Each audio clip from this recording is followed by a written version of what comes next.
from the new day. Give me that whole yeah. Give it to me. I need it. Hello and a very warm welcome to the Gimme a Yeah Wrestling Podcast. My name is Anne, and where's Dan? I'm lying to you all. He's not on the thumbnail. I must be conning you. I'm not at all. He's just finishing off his stream and then he is going to come and join us. Hope you're all having a great day. Thank you so much for joining us. We've got loads of people in chat. We've got Scott, we've got Juggernaut Jared, we've got Hull Yeah Crazy Futuristic, we have Jackie Boy, of course, our awesome moderator, and we have Datilia even. Hello, welcome everyone. Hope you're all having an awesome day. Thank you so much for joining us. Like I say, Dan will be joining us straight away in about 10 minutes or so. Just finishing off his stream right now. Hello. Lovely to see you all. There was a hilarious comment that I read. Scott Frame says, Anne is on that Brock Lesnar schedule. Well, let me tell you something, Scott. I may be on the schedule. I ain't on the money. I ain't on the Brock Lesnar money. Cool. Good days, bad days, taking it one day at a time. Yeah, mate, it's a weird time for all of us, but that's why we do these, to sort of hang out with you dudes and watch a bit of wrestling. So, yeah, 9 people in chat. Thank you so much for joining us. In terms of other content we've got on the channel, we've just had an interview with Charlotte Flair, which popped up yesterday, so please feel free to check that out. We also did a long predictions video where we talked about The Fiend a lot, and I saw some wonderful comments, actually, from Scott on that video, so thank you so much for them. I was wetting myself when I woke up. Cool. I know I'm early. I just watched a prediction video. That's awesome. Thank you, Jared. Hope you enjoyed it, mate. Dom's assessment of Alexa was a bit cringy. I don't think he knew what he was saying. I don't think he realised what he was saying. Ant seems disgusted with some of the matches. I'm just a bit bored. I mean, it just doesn't... I'm excited to see what's going to happen at the Rumble in terms of which direction they're going to head. But in terms of like the matches, like it doesn't really excite me. And is a Goldberg stan and WWE Raw stan. That is not true, my dude, whatsoever. If Goldberg wins, we riot. Brilliant. I think Goldberg's going to win, unfortunately. Give some mid-carders some matches to prove themselves. Yeah, absolutely they should. Ivan, hope you're doing well, mate. I'm just going to stroll through the chat, just get caught up. You're all talking about American football by the look of it. Jack says your kettle's slow. Yes, my kettle, well, it boils at some point. I've just had a nice steak as well, dude. Nice cut ribeye. It was absolutely beautiful. Cool. Ant's on that Brock Lesnar schedule. That made me wet myself. Nice seeing you, Ivan. Hi, Datilla. I'm from Pennsylvania. There we go. Talking about where you are from. It's lovely to have you Americans here watching this random bloke from Yorkshire talk a little bit about wrestling and just give his opinion. Supan, hello, John Elite. How are you doing? Lovely to see you, mate. This is going to be a great show. I don't know if you caught our Smackdown stream the other week where we had Dan on, but how wonderfully informative it is. And don't forget, dudes, like, ask him your questions when he comes on, you know. We won't be able to get to everything in chat, but, like, ask his questions and we'll get to what we can, my dude. Happy T-Jiff. Hi, Jamel. T-Jiff. What's that? T-Jiff. Happy Thursday, God, it's Friday. How about that? Is that what it is? Maybe so. And I saw the video today. Good. I hope you enjoyed it, mate. I'm sorry I couldn't make it to the prediction video. Don't you worry, mate. I saw your message on Discord. You take it easy, Futuristic, and we are here for you if you need anything, my dude. And hopefully make you smile a little bit tonight, because I know that everyone's going through a rough time. And did you see on Twitter I sent you a Dom? Good, Dom is not here. Oh, poor Dom. Yes, I did, my friend. I saw the UFC characters that you created for us. Thank you very much, my dude. I do appreciate it, man. I was going to tweet it out later, but I just haven't had a chance. Me and Datilla are from California. Nice. California sun has sunk. Who sang that? California sun has sunk. I can't remember. It was on the South Park album, I believe. Anyway. Yeah, so we're about 45 minutes away from Smackdown. TGIF is thank God it's Friday. And thank you, John Elite. Thank you, man, for educating me in the ways of these shortened down words. I still think Thursday, God, it's Friday. It still works quite well. I spilled loads of chip spice on my tea. Still good. Mate, chip spice, put it on everything and it's great. Greetings from Graceland, says Jamel. Nice, man. We've got a lot of Americans in chat today. That's lovely. Thank you all so much for joining us. We've got 14 people already in chat, which is lovely. I like South Park. Yeah, I like South Park too, Datilla. It's good fun, man. We've got 14 people in chat. If you could like the video, it really helps us out and lets more people know that there are people in here enjoying it. Indie Vegan.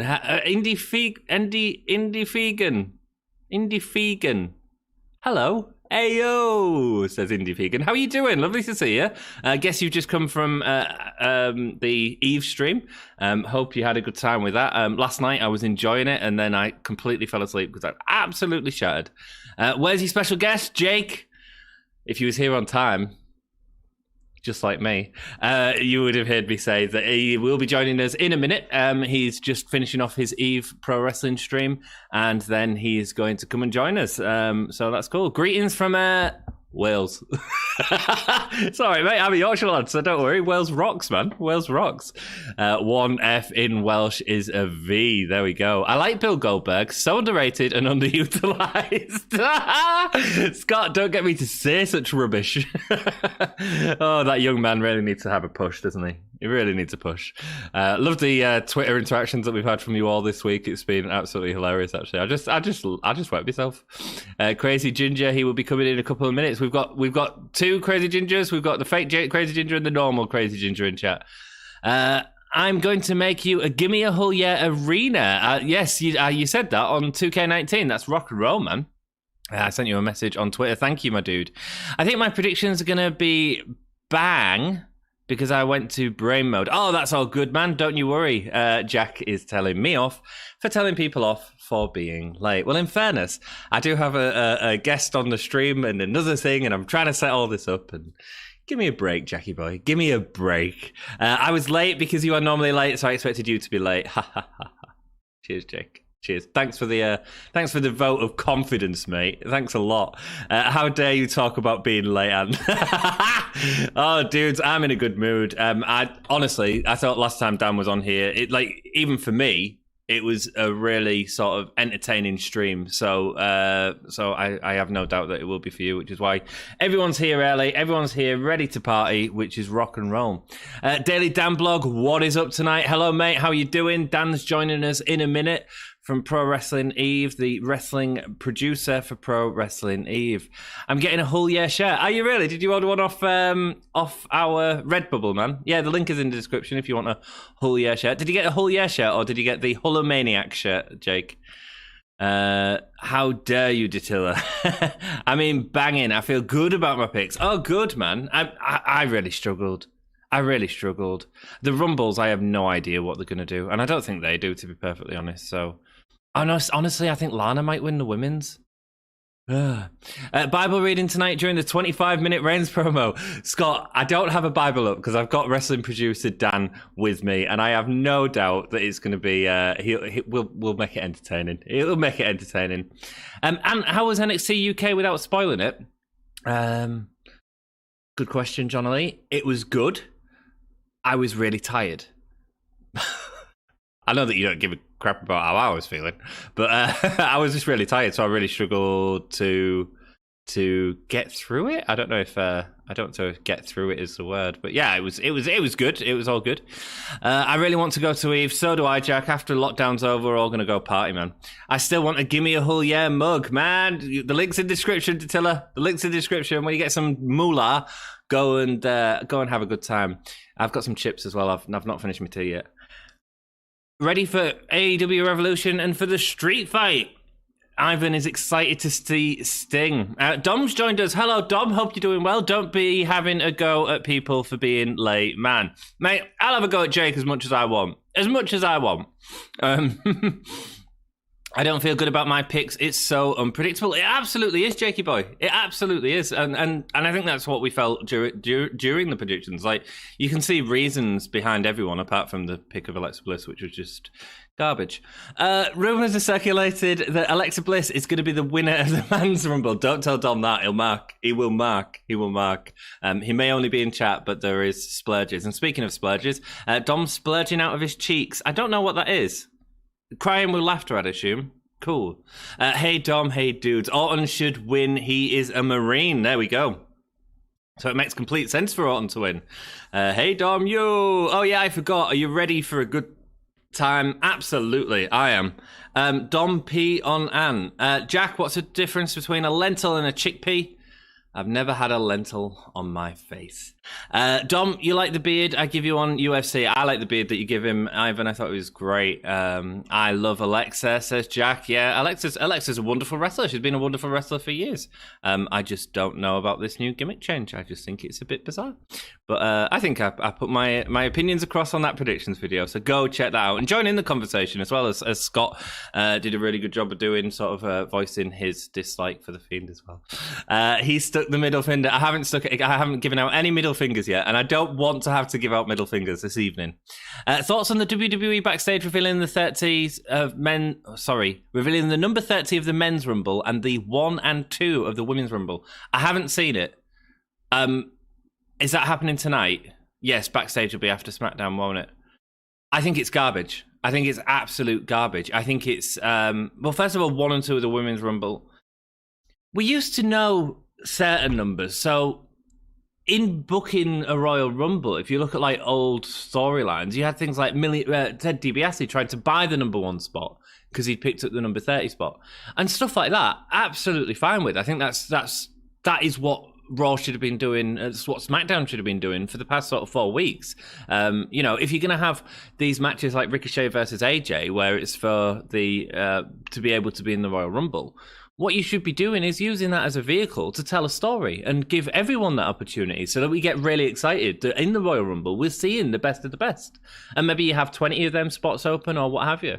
But no, instead it ends up being sort of a waste of time and a waste of sort of storytelling opportunity, where the Royal Rumble is a great story. And that's what makes it so great. Not just the Rumble, but the stories that are told within the ring in a really nice way. And having it linked to WrestleMania just makes complete sense, man. It's great. Yeah, I know, Futuristic. How rude of him. So mean. Yes, I am. Sorry.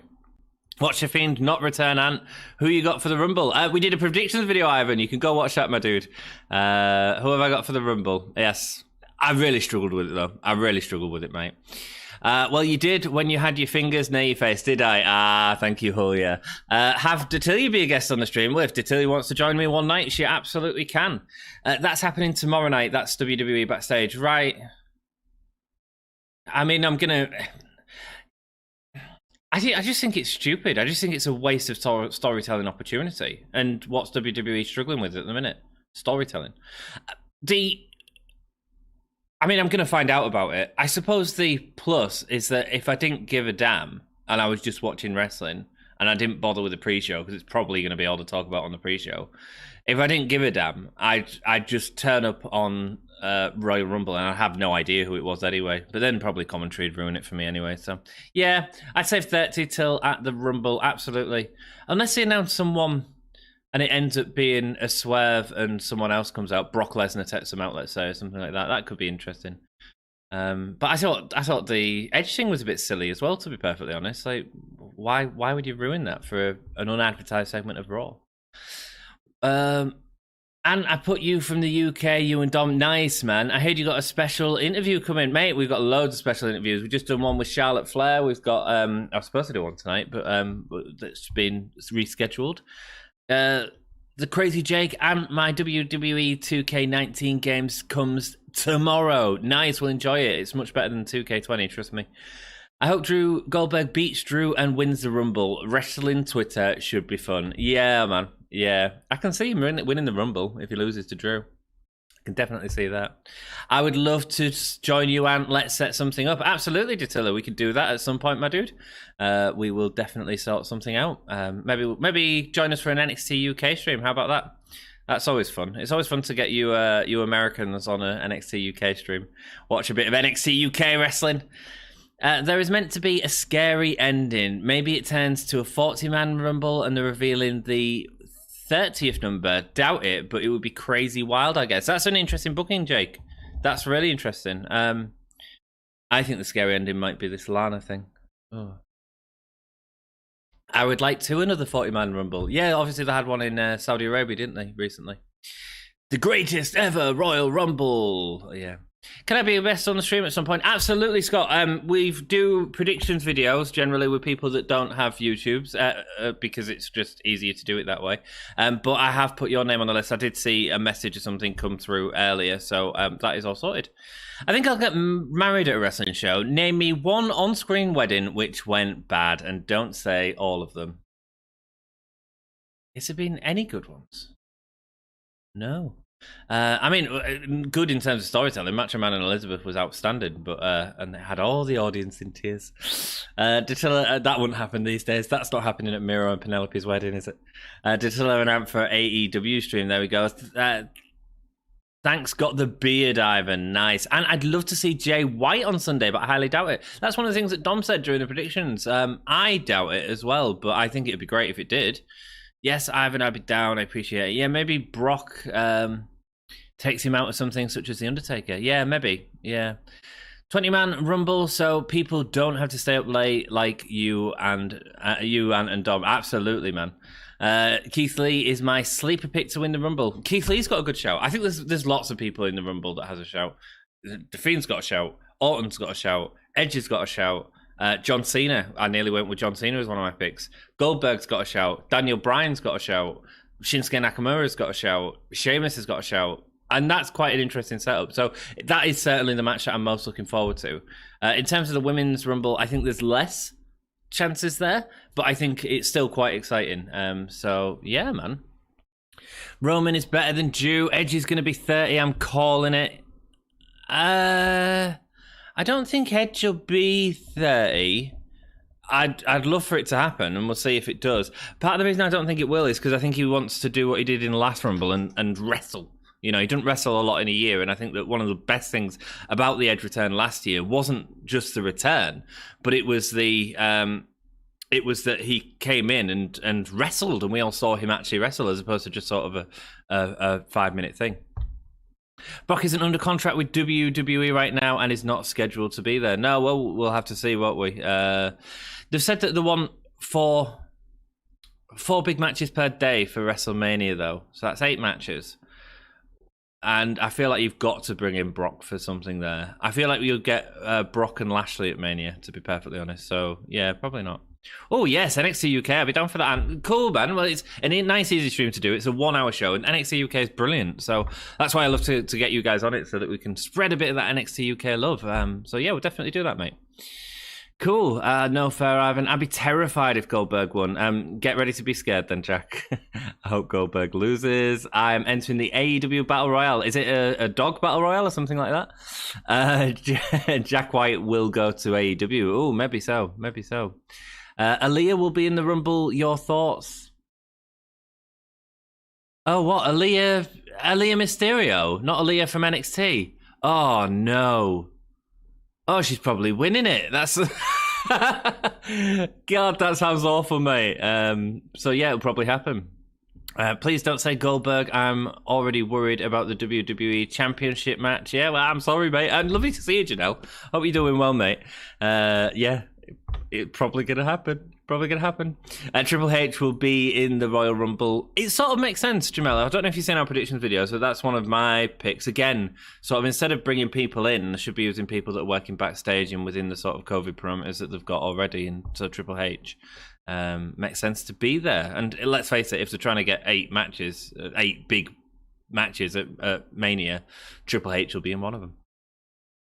What if they have Sonya Deville win when the world let her back wrestling in the ring? I'd love for Sonya Deville to win the Rumble. That'd be awesome, but I don't think it'll happen. You know, it's bad when Triple H needs to get in the ring. Well, yeah, but he obviously showed that he was willing to do it in that sort of walk around that him and Randy Orton did before they had a power cut and Triple H teleported out. Maybe, so there we go. Where is Triple H right now? That's a sort of an important question. We are about to start Smackdown. Dan will be joining me in a minute as soon as he's finished his stream. He said he was going to watch some good wrestling before watching WWE, just in case. Be right back. I've got to pick my mum from the laundromat. All right, Datilla, you take it easy, mate. Just came over from Eve. Nat68, welcome. Thank you so much. Dan will be with us in a second, and we're going to chill out and watch SmackDown together. The special returns this Sunday to the channel. The special returns to this Sunday to the channel will be a person with 11 letters in his or her name. I mean, that's very specific, Jakey boy. That's very specific. Right, dudes, I've got something exciting. It's only bloody Dann Read. Well, hey, it's you. You're on. You're live. Am I on the stream now? You're on the stream, mate. How are you doing? I'm alive, thank you. I had to watch some good wrestling. I had to guarantee myself that I'd be enjoying some good wrestling tonight because last Friday's Smackdown, man, it was what was that? It was like a tribute show to Monday Night Raw. Dude, it was the jizz mopper's cloth of Smackdown. It really bothered me. It's a good job we'll pass that 5 minutes. Wrestling, and then we got that. I know. Well, Dan, we did watch a really good Smackdown 2 weeks ago, and we've got the go-home show. I don't know what that means, but we've got a go-home show. If it's anything like Raw, we're in for a treat, buddy. We're in for a treat. Holy hell. Maybe this will be a 3-hour special. Oh, yeah. No. Cool. Matty D has joined us. Hello, my dude. Is Goldberg even going to be able to take a bump going over the top rope? Well, if Goldberg's in the Rumble, he's winning. As simple as that. Goldberg's in the Rumble, he's winning. Yeah, absolutely. Yeah. He ain't losing twice. No. That ain't happening. The only reason Goldberg goes into the Rumble is if he loses against Drew. But I still think he's winning. Big hello, by the way, to everyone. I've just seen someone say, Dan has a face. I do. I apologise if there's shit. Smeg. I'm not supposed to swear on this stream. Dude, you find it's been 5 minutes. And Smackdown hasn't even started yet, and I'm swearing. Dude, you want to try watching bloody Raw? We seem to be quite slow. It's 2 minutes past 1, and our stream's not come up yet, man. Do you know what? I didn't even have the stream on. Oh, it's starting now. Smackdown's on now. Is it? And I've got a black screen. And I am on the Then Now Forever. Is that where you are? Dan, the matches on Choco Pro this morning were in a real wrestling ring, not in their mat in a tiny room. It was great. I look forward to watching it. If you don't know I got a message about that. Yeah. Choco Pro is good stuff. I've got our stream in the background as well as you, which is really messing my head up. I bet it is. Am I echoing for you? No. Well, no. I've just got you playing several seconds ago at the same time as I've got you playing now. So I've just got to turn you up on now. There we go. Rock and roll. Daniel Bryan's in the ring. Yes. Is he really? Yes. That's good. I should really maybe have it. I've gone and shut it. It's too many windows. I need to get another monitor. So do I. I know. You've got to sort this setup out. And all the Rumbles, I got Rhea Ripley to win and Becky Lynch as a surprise for the women's. Oh, Becky Lynch. What do you reckon, Dan? I've seen a number of people say that. I've heard nothing about it. I mean, it wasn't that long ago. The thing is, if she's winning it, what's the biggest match? Or what's Daniel Bryan saying? What's he going on about? I know that Daniel Bryan is the betting favourite, but I just don't know if Roman Reigns versus Daniel Bryan is WrestleMania. Let me know in the chat what you think. I think Daniel Bryan and Roman is WrestleMania for a wrestling fan, but I think it's a great backup. So if Goldberg, and we're in an age where there's a huge virus going around, if Goldberg or whoever Roman is facing at Mania, they can just slot Daniel Bryan into that and everyone will be happy, you know? Do you know what? I would like them to move Edge to SmackDown. Oh, 100% agree, man. 100% agree. There's way more potential there. Another thing that will sort of come up today during our predictions, in fact, I should listen to half of what Daniel Bryan's saying. Is what? Is the idea of spear versus spear versus spear. So Edge winning the Rumble and inserting himself into Goldberg and Roman Reigns. 3 ways. I think it's terrible, but I mean, I'd rather that than Roman Reigns and Goldberg anyway. So Goldberg doesn't have to do out, does he? It's not really a 3-way.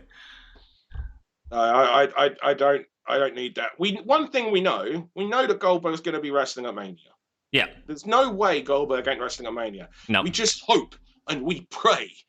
Oh, how we pray. I'm an atheist, and I'm just hedging my bets here, just in case the Goldberg ain't going over Drew. But he can't go against Roman at Mania if he loses against Drew. Unless he then wins the Rumble. And there's some screwy finish as well, like Miz in that damn briefcase. It all sounds terrible booking, Dan. You're probably right. God, I hate that. To be honest, I hate this. Do it right now. I don't know about what you've got on screen, but on my screen right now, they've cut. Well, not now, but they cut to the fans, the screens. I hate that. Oh, mate, what Kevin Dunn's pop? It was real funny because during predictions today, Don was saying like, "Oh, we'll get this pop," and I'm like, "There's no such thing as a pop these days." I got the book from Back to the Future, and it told me Brian wins the Rumble. That's what Ivan says. Oh, Ivan, there we go, man. The ghost of Randy Savage may show up, says Wide That. Oh, there's a good shout from Juggernaut Jared. Dominic number 1 and Ray number 2. Throw back to Rumble 89 with Demolition. Smashers 1 and 2. Yeah, I love stuff like that. Yeah, absolutely. I like stuff like that. Tell the story. Absolutely. Indy Fagan says, Shinsuke Nakamura got his music back right before the Rumble. Does that mean anything? It is really to, make sure that he's a good guy again. He's a good guy. He's a good guy. Oh, just funny, because you know what? I actually prefer the heel version, because I just love that as a track, as a bop. That's the term. Like, I don't think it's a term anymore, dude. There's no bloody fans and no bloody crowd able to sing along to it anyway. Let me just enjoy my banger of a track as an entrance music. I think that's allowed. Not allowed to enjoy a lot of things when I watch their shows. So you're allowed to get that. Well, speaking of not enjoying things, we've got Daniel Bryan saying that he's going to win the Royal Rumble. Oh, who's going to interrupt? It's AJ. Oh, I did see someone say a moment ago, we're definitely a couple moments behind. Yeah, sometimes in Britain we get it a bit behind. I'm even further behind than you. I've not got AJ yet, but that's all good. AJ is here, nice. Spoiler! AJ Oh, it's AJ. It's AJ. Did you know? Just Josh, I don't want to watch rock and roll. This is done for me. I can't watch rock and roll, Josh, man. That's all right. You don't have to. Yeah, it's Josh from Eve. I've got top chat, not live chat. That's all good. That's all good. White Lion said, why dat 68, 100, 100, 100. So I tell you what, Dan, I think we're going to get a moment. I think we're going to get AJ with a mic in the Rumble. And I think we're going to get Omos come on very near to him. And AJ is going to be cutting a promo while Omos throws people who come in out. Is Omos actually in the Rumble? Well, we don't know, but I'd assume he's a big guy. He can just throw people out and let AJ do some talking. You know, there's been several talk about how they do a COVID Rumble, and that's one of the ways, by having limited access to people within the same sort of group. And you can do that with Omos and AJ Styles. And let's be honest, if AJ Styles is off TV for the next 2 weeks, they can play with AJ still. Do you know what I mean? Yeah. So... And then, whoever it is that eliminates Omos or gets him out, takes him out, it's a bit of a rub for them. Absolutely. But they really need to protect their big guys, so many big guys just kind of get, made to, Braun's the only big guy they've looked after. Yeah, and that's been an issue with the Rumble for years, to be perfectly honest. It's always the one where the big guy, it's very rare that a big guy wins it, to be perfectly honest. But, they could do good stuff with it, so let's hope they do. Oh, Indy Fagan says, I think we can all agree that the only bop we want is Bewitched. After last night's stream. Tegan Knox's entrance music in Eve. Yeah. So, dudes, for those of you that don't know, I think you all do, because you've all come from Eve, which is awesome. Thank you. And my guys know about you, because I'm always bigging you up. This is Dan from Pro Wrestling Eve. Check out his YouTube. The link should be in the description. You got Danny Hargreaves. Josh, this is dumb for me. I can't watch. I know. I don't hold it against you, Josh. I don't. Wydat says, hi, Josh. I feel Wydat is saying it because Wydat is also feeling the pain. Probably. Like, I hope this isn't... Are we getting AJ versus... So, you guys are ahead. Have we got AJ and Daniel Bryan?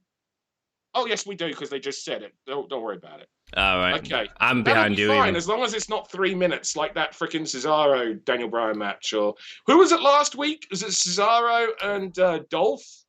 Yeah, man. Oh, mate. There was so many 3-minute matches on last week's show. It was just an absolute waste of time. Yeah.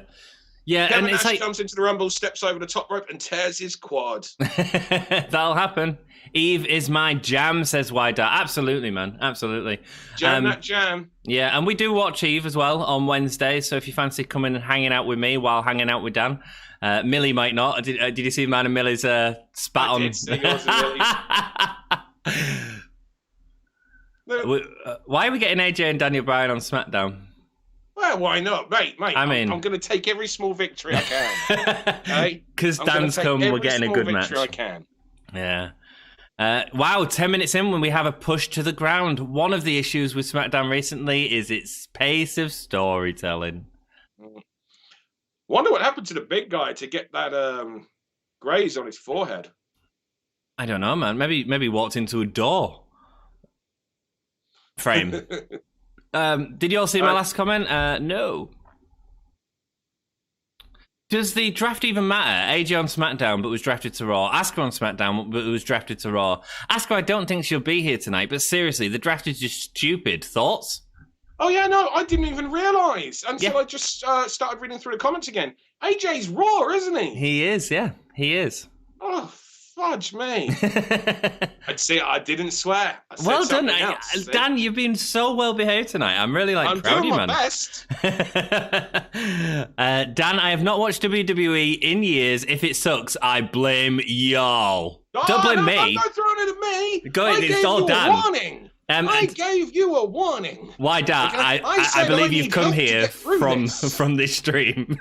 Please, please, this is like one of the things that you see in a Twitter bio, okay? This is not an endorsement. Anything that I watch is not an endorsement here, okay? Me watching this is trying, I've got to pay attention. This is the industry I'm in, and this is these are some, at one point pretty big company. People, Yeah. I remember working with Daniel Bryan when he was on his All-Star Wrestling tour, and he was known as the American Dragon, complete with mask. Did he work with Bryan? He did, yeah. Really? I didn't know that. Yeah. Well, I must have seen him at some point in that then. Cool. Probably. Yeah. He was working. He had the mask on. Obviously, we used him in FWA whenever we had FWA shows going on while he was over here. We did the obvious match. How can you not do Daniel Bryan versus Doug Williams? Naturally, it fucking ruled. I bet it did. I may stick that on. I've got that match, so I may stick that on a future watch party once we're made it clear some of the other programs that we're going to be doing on the Eve channel. Nice, that sounds awesome, man. Oh, we've got the recap going on right now. You guys are obviously going to be a bit ahead of us, but we've got the recap right now of Bayley and the obstacle course. God, it was awesome. Bianca Belair is the favourite, according to the bookies, to win the Women's Rumble. I tell you why I don't. I think there's more chance of Bayley winning, and the reason is because I don't see Bianca versus Sasha. It's a face versus face. They're not going to turn Sasha heel again. And no, I can see them doing it. Right. I can see them doing it. Right. But it'll be a bit of throwaway because they won't put the time into it. You've got 2 women's championship matches. The women's tag titles, I presume, will be on the line.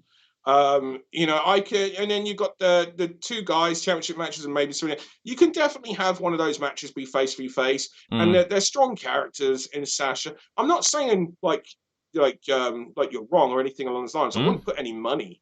No. And there's definitely great argument. Your point isn't illogical in the slightest. I completely agree. I could see them doing it. Is all I'm saying. Yeah, maybe so.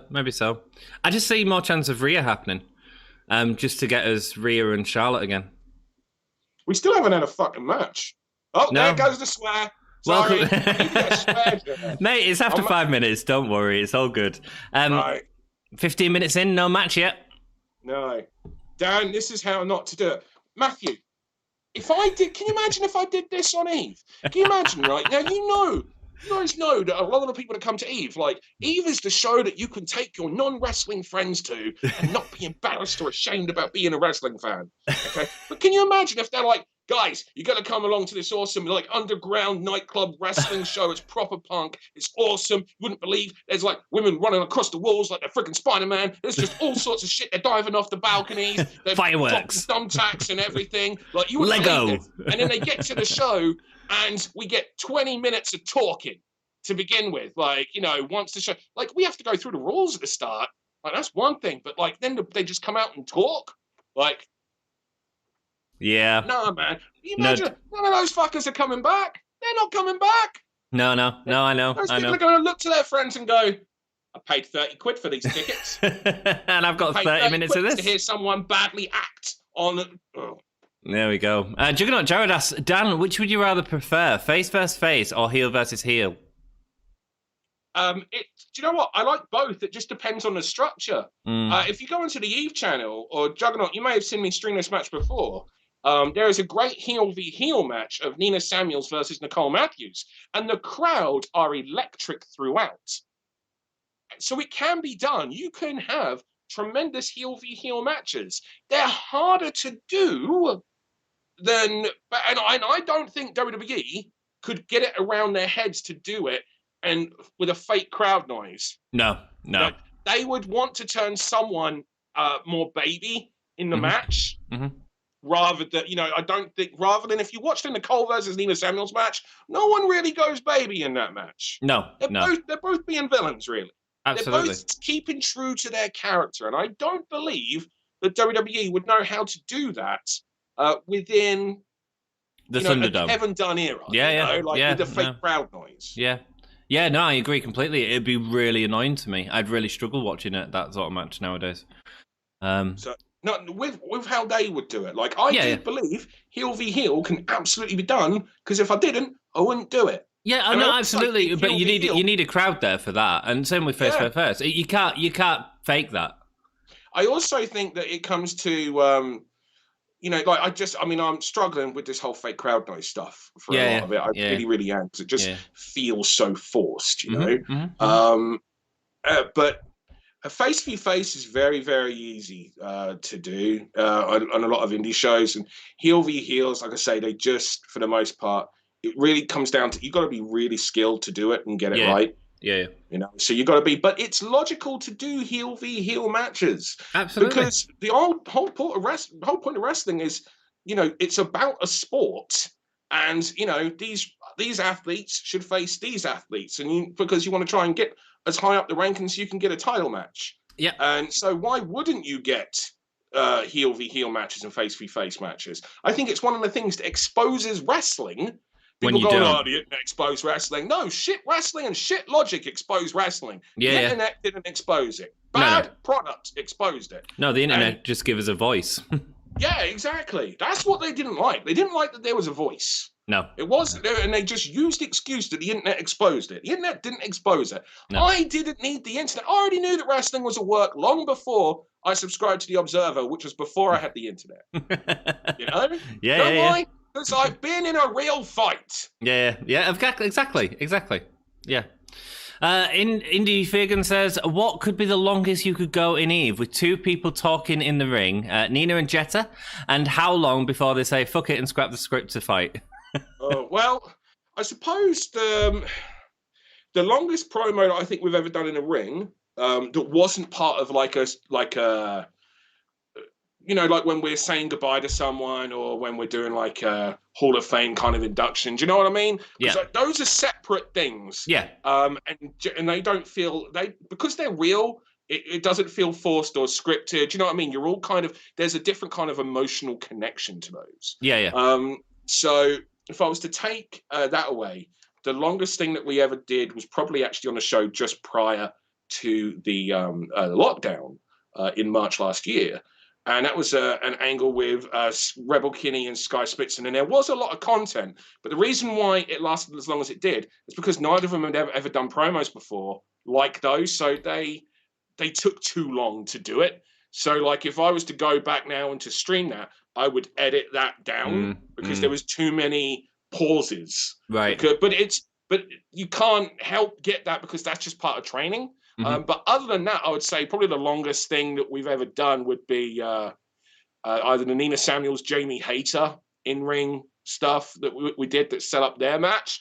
But there were so many good one-liners in that I knew it would work. There you go. Like there was the line of from Jamie Hayter to Nina Samuels. I knew you were signed to WWE, but I didn't realize that you had them writing your shitty promos for you. And I knew that would get a pop from the audience. And then Nina's comeback was absolutely gold as well. So they were dynamite on the mic, but we never went 20 plus minutes without a match. We're slowly getting into it. At some point, the ring bell's going to go. 10 minutes would be the You just can't. You just can't. And even then, you're probably talking 5-ish. Mm. You know, of everything all inclusive. Someone coming to the ring making their point. Well, the thing is, you're talking 20 minutes without any crowd reactions or anything. It's just, it's. I've wasted 20 minutes right now. We've wasted 20 minutes. I mean, you know, we could have watched an episode of The Simpsons right now, you know? I could have streamed another match. You could have done, yeah, absolutely.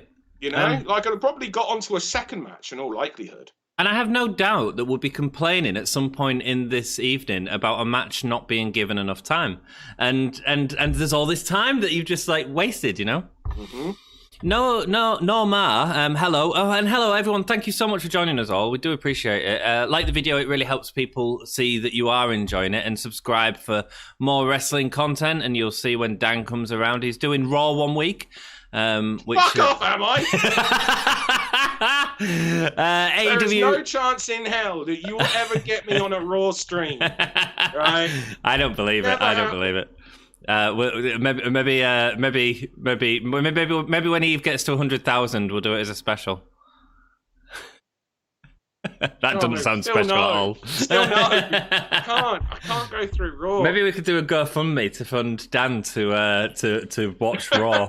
Says, the only way I will watch Raw is if I'm getting paid. That's the only way I will watch Raw, and even then, like, Jesus Christ, it's a struggle. Because that is a 3-hour show. It is. That does not feel like 3 hours. It is. And I don't mean that in a good way. No. AEW does it well. A small live crowd is much better than a bunch of screams.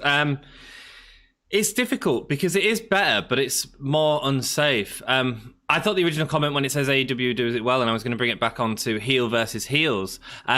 That's one of the advantages of having a rating system, because then you can easily have an excuse to have that match, can't you? Yeah. Sorry, I was just going through the comments. Yeah, the ranking system is absolutely the way to go. Mm-hmm.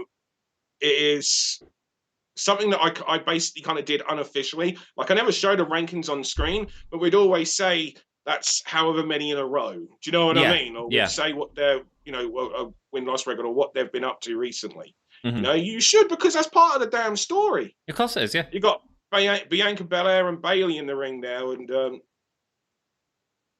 we're telling an injury story here by the looks of it. I don't understand why we're getting this match, Dan.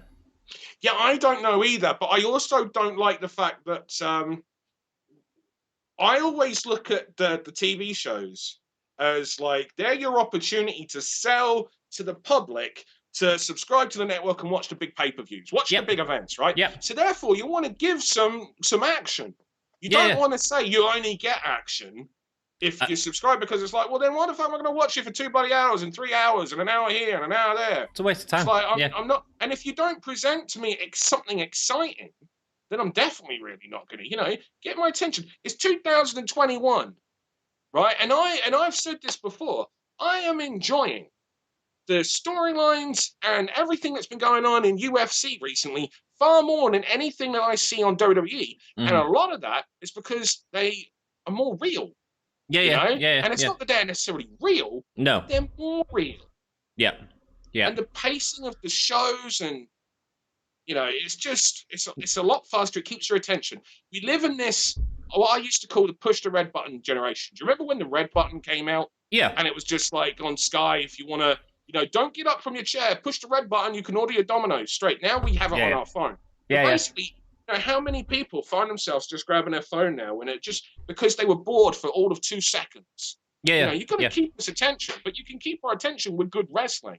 Wrestling doesn't lose our attention. We do not need to go back to a Vince Russo, something happening constantly that's non-wrestling related every 5 freaking seconds. Just give me some damn wrestling. I'm not after 100% wrestling on my shows. I do promos. I have literally written or produced segments with everyone from Bret the Hitman Hart to Kenta Kobashi to Kota Ibushi, to Manami Toyota, you name it, I've presented. Hell, Kate Nash from Glow. Do you know what I mean? I've literally written, presented, and produced segments for these people. I wouldn't do it if I didn't feel it was nice garnish on top to add some meat, to the actual, show itself. Yeah. But the idea that we get just this, Ah, Well, no, it's so out of date. It's a really It's so interesting out of touch. concept because it's something that's sort of new to wrestling, or sort of in the last sort of 10 years in wrestling, where we do all have this media device in our pocket, which is grabbing our attention. And the amount of people, and let us know in chat, like, do you watch wrestling with this? You know, in fact, look, most of you are actually watching wrestling with us, which tells you something. It's not engaging you. And actually, Dan, when fans were there, you saw fans on the phone for entire matches. Yeah. You see it now because they've got the big screens on. Yeah. You actually spot it even more now. In the Thunderdome. The people that are literally watching, and even though like the second that they've got people seeing it, they will flip them to the back or switch them off or whatnot. Yeah. You still see people go like this. See their head go down. Yeah. There's no excuse for that. Well, You're watching an action show. You wouldn't see it at Eve, would you? I hope not. Could you imagine anyone getting the phone out at Eve? Can't say I've ever noticed that. No. Normally, only if they're getting their phone out to like take photos. Yeah. You know? Yeah. It's interesting, and you know, if it happened at Eve, they'd probably get hit in the face by a tub of suicida or something like that. Yeah. Matty D just said, "WWE, you're not good at adapting to modern wrestling the way fans of today like. They need to get up to date with their product. They do. The presentation in every single way. Absolutely. And big thank you, by the way, to everyone that's joining us and that have come over from the Eve stream. It's really good to see here. The guys they're only a few subscribers off of hitting that 600, that magic 600.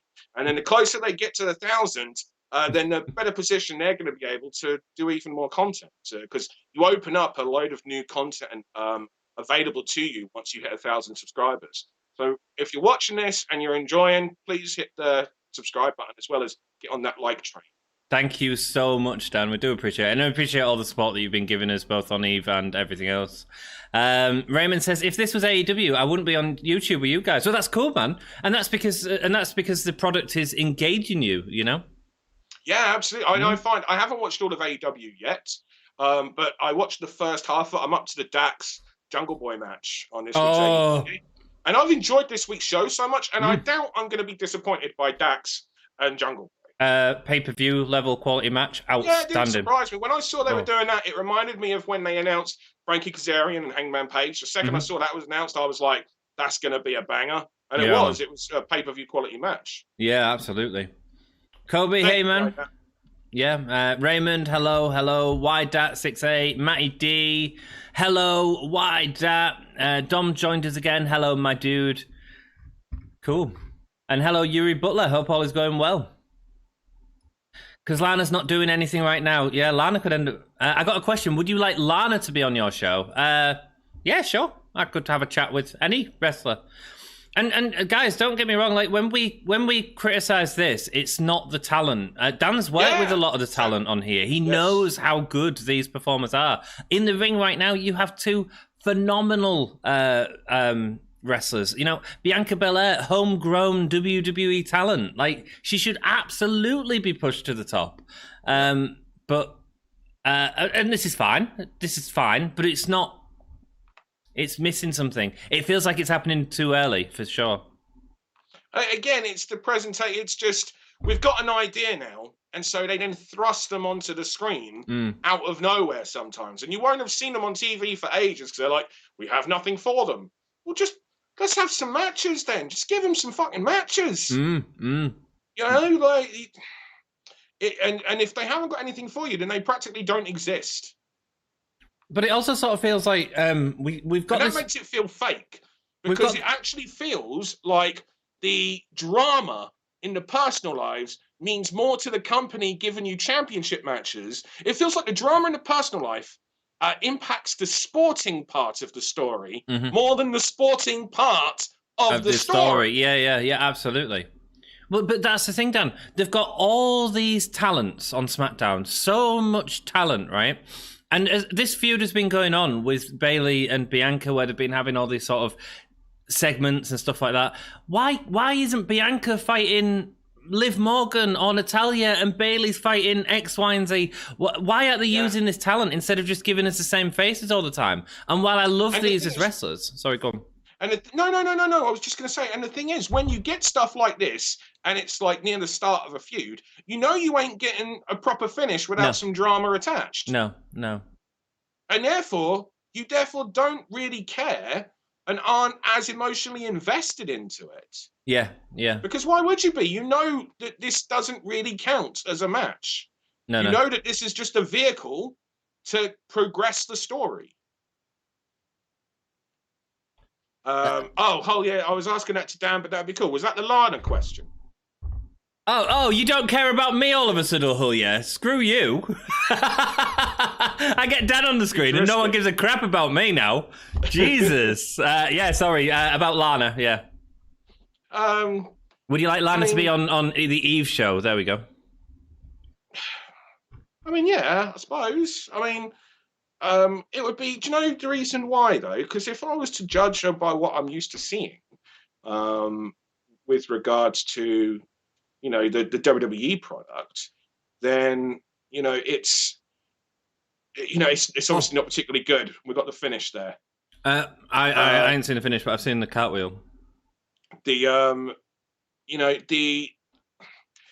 so I'd be interested to see if I could get anything else, you know, from her. If we was to like take some of those restrictions away, or if she would just get the same thing that she does there. It'd be interesting to see where her mentality was. And like I say, you do your best when you get, you know, freedom, you know, like to try and experiment. That was the whole purpose of why I did the Shevolution brand, because if you're a youngster debuting on the main Eve show, there's a lot of pressure. A lot of pressure.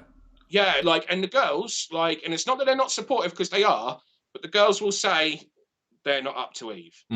So, and it might not be their fault. It might be that the pressure got to them, and it was, you know, you only get the opportunity to make, you know, one first impression, you know. So, whereas you can do, if I was to do it and put them on the Shevolution show, you know, it's kind of like a nice way in, and they can fuck up and make a mistake, you know, and it's no biggie.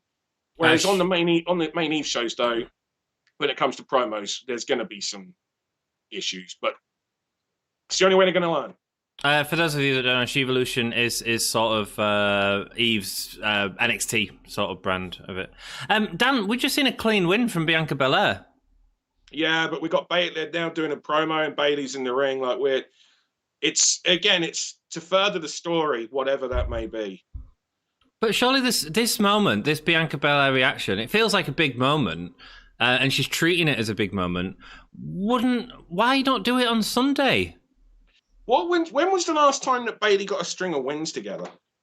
It's been a while since she had the title, I guess. Even then, she lost kind of like a load of dodgy finish stuff, didn't she? She lost to like Natalia and stuff, but it was all to build up to Bianca because she was distracting her.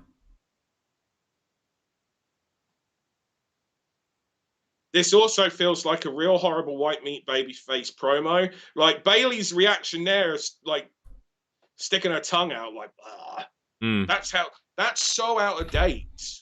Like I'm not saying that she can't say this is the biggest win of my career, but like, this is the kind of thing that results in that when fans turn against a wrestler. Because they're just like, this is just so.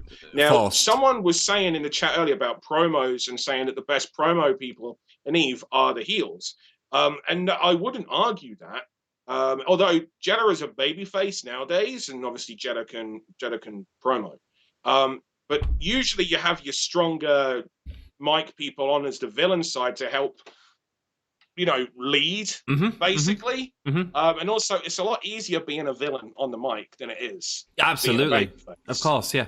You know? This is the reason why, like with Laura, I'd give her a couple of lines and try to keep some of her promos a little short. And the other thing with Laura is English isn't her first language. She's Italian. So you use that. Yeah. So, you know, you're working with certain things.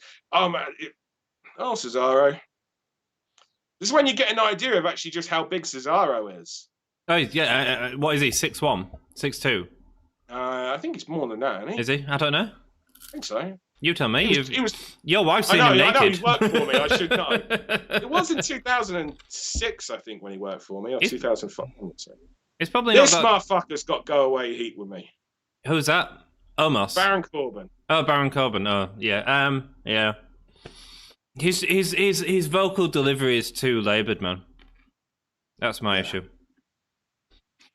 It's WWE. Vince, his control. He lost direction a long time ago, says Raymond. He did. What happens when you got you know, a 75-year-old man trying to put on a product that he says is aimed at, you know, younger people. But come on, what 75-year-old man do you know that is up with everything going on? No, no, you don't.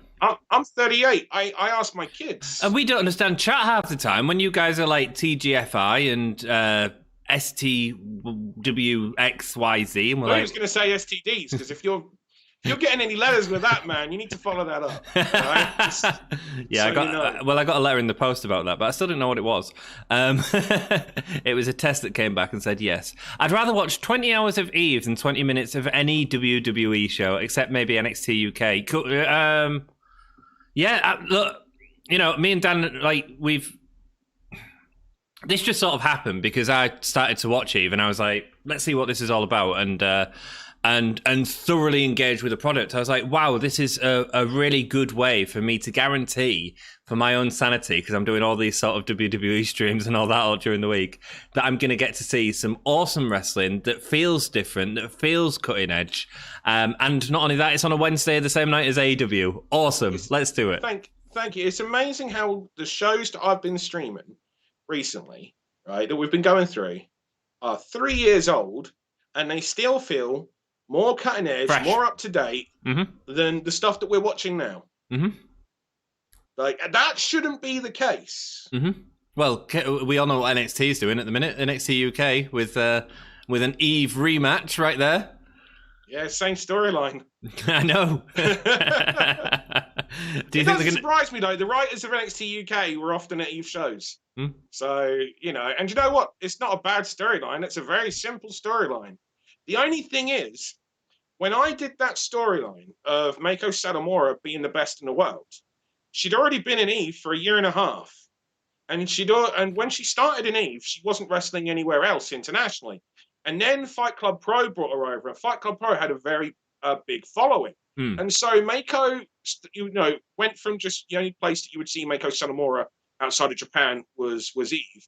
But then her international name grew and grew and grew and grew, to the point where we could say, not to mention the fact that she hadn't been pinned or submitted or, you know, lost any matches in that fashion during, you know, her whole time in Eve in that year and a half. So by the time we got to the Wrestle Queendom match between Kaylee Ray and Meiko Satomura, it made sense that, you know, that Meiko Satomura was regarded as the best in the world. Yeah. You know, with WWE, most of their audience won't know who Meiko is. No. And they're just bringing her in straight away to go towards. Now, that's to go for the title. Now, that's exactly what they did at Progress. Now, that shouldn't surprise anyone, because the writers for Progress are the same as the writers for NXT UK. Okay. And what they did was they brought Meiko in, and in the first match, they had her win the Progress Championship. But it didn't work. And you read a lot of, I'm sure in the building, people were like, yay, because why wouldn't you be? You're getting Meiko Satomura versus Gimme. Who the hell would be up for that? But the problem was, it never really felt special, because it almost felt like a spoiler that you're bringing this person in straight away to do this. The job. And it just kind of killed the championship and division a bit, because it was straight to the top. Right. Interesting. And that's kind of how I feel. It's like, you got to tell the people who Meiko is. And I know they've got some footage from WWE from the Mae Young Classic and everything, but, you know, that was 3 years ago. Oh, was that in the first one? Yeah, that was the first one. It was a wicked match her and Mercedes Martinez had. Right. I would say one thing that I'm happy about is that Bianca Belair match with Bayley, as much as it was kind of like a nothing match, lasted more than 3 minutes. Yes, it did. Yeah. We got a good 15-minute match out of it. I wouldn't say it was 15, but it was probably close to like 8 to 10. Yeah, it? Probably. No, you're right. Because you had the promo afterwards. I'm just looking at the clock now. So Dominic Mysterio coming out fast. So Dominic's interesting because, again, what you were talking about earlier about putting people on Shevolution as opposed to straight onto Eve. Dominic's been faced with going straight onto the top of Eve. He's gone from having no matches to having a feud at SummerSlam. His first match was at SummerSlam. And what a stupid position to put a wrestler in. I will disagree slightly, Okay. only because of the angle that it was the son, and therefore the idea was the story was what can he realistically do.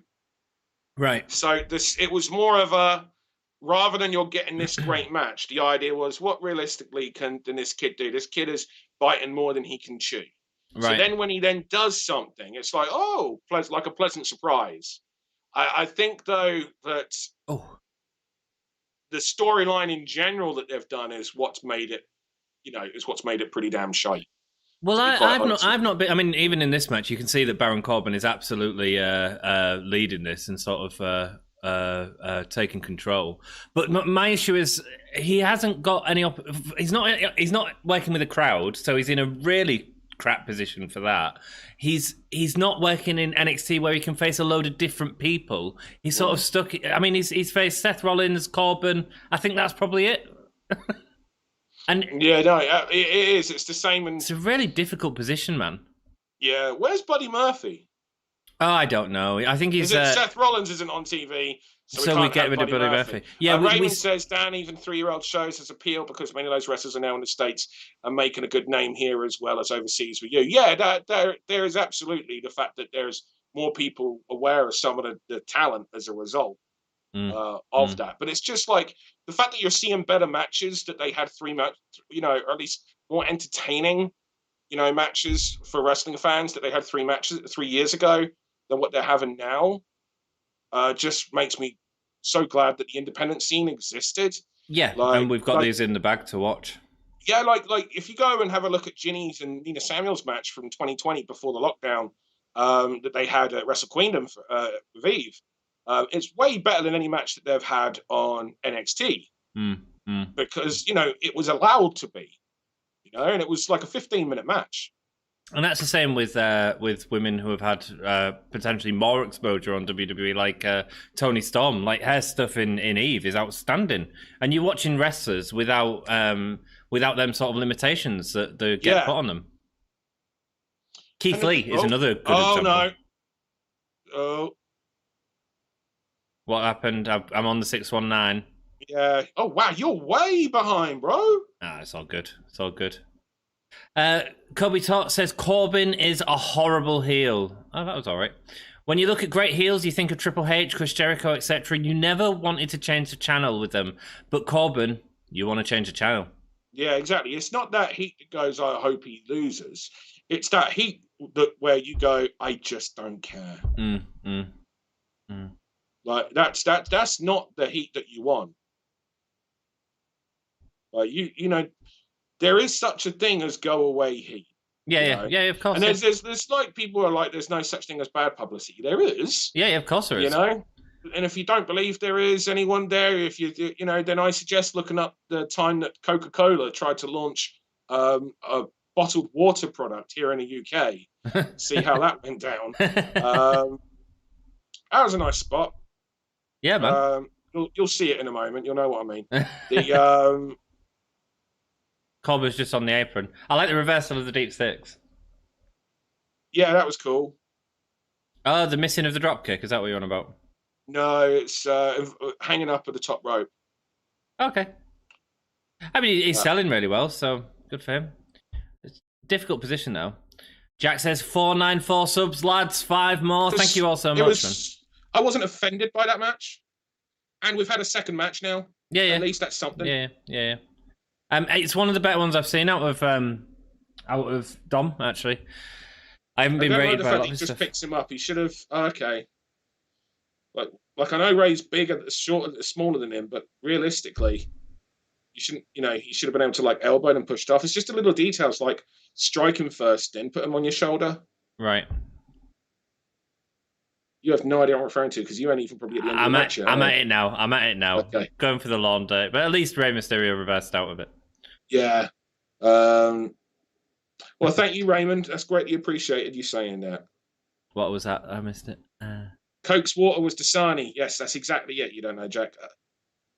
And the Dasani water, over here in the UK, you don't really get bottled tap water like you do in the States. And when Coca-Cola tried to launch bottled tap water. They never lied, but they didn't say that it was bottled tap water. And when it became when it became in the public eye, aren't these guys on Raw as well? Who? Sonya Deville and Big E? No, Miz and Morrison. You're well ahead. I'm more interested in Sonya Deville and Miz. Yes, they are. But I suppose he's got the money in the bank. Yeah. Oh, sorry, Raymond. So I'll just finish the story. So basically, Coca-Cola in the States, they have Dasani water, and it's just bottled tap water, and that's a normal thing over in the States. Over here, we don't have that. If it's bottled water, then it's mineral water. Yeah. You can buy very cheap bottles, which is just filtered tap water, and they're like 10, 15p, 20p, something like that. They generally come in, or they come in like big, but you don't really get them. Normally, if you're getting bottled water, you're buying mineral water. Mm-hmm. Coca-Cola launched Dasani water, their, tap water product for almost £1 in 2004. There's a very famous program over here called Only Fools and Horses, and an episode is on how the main characters are selling bottled tap water, but because they've forged the certificate of it being a mineral water, right? And that show, Only Fools and Horses, takes place in Peckham. The payoff of the episode is when it turns out that the local water had actually been not poisoned, but had been contaminated by some radioactive style liquid that the person themselves had gotten rid of at the start of the episode. So it's kind of like their own undoing of selling bottled tap water. Basically, the same thing happened with Dasani water over here. Wow. It turned out that some of the chemicals, there was a chemical leak at the factory that made the bottled tap water. And that meant that it was out of unsafe levels of a cancer-inducing chemical. Oh, dear.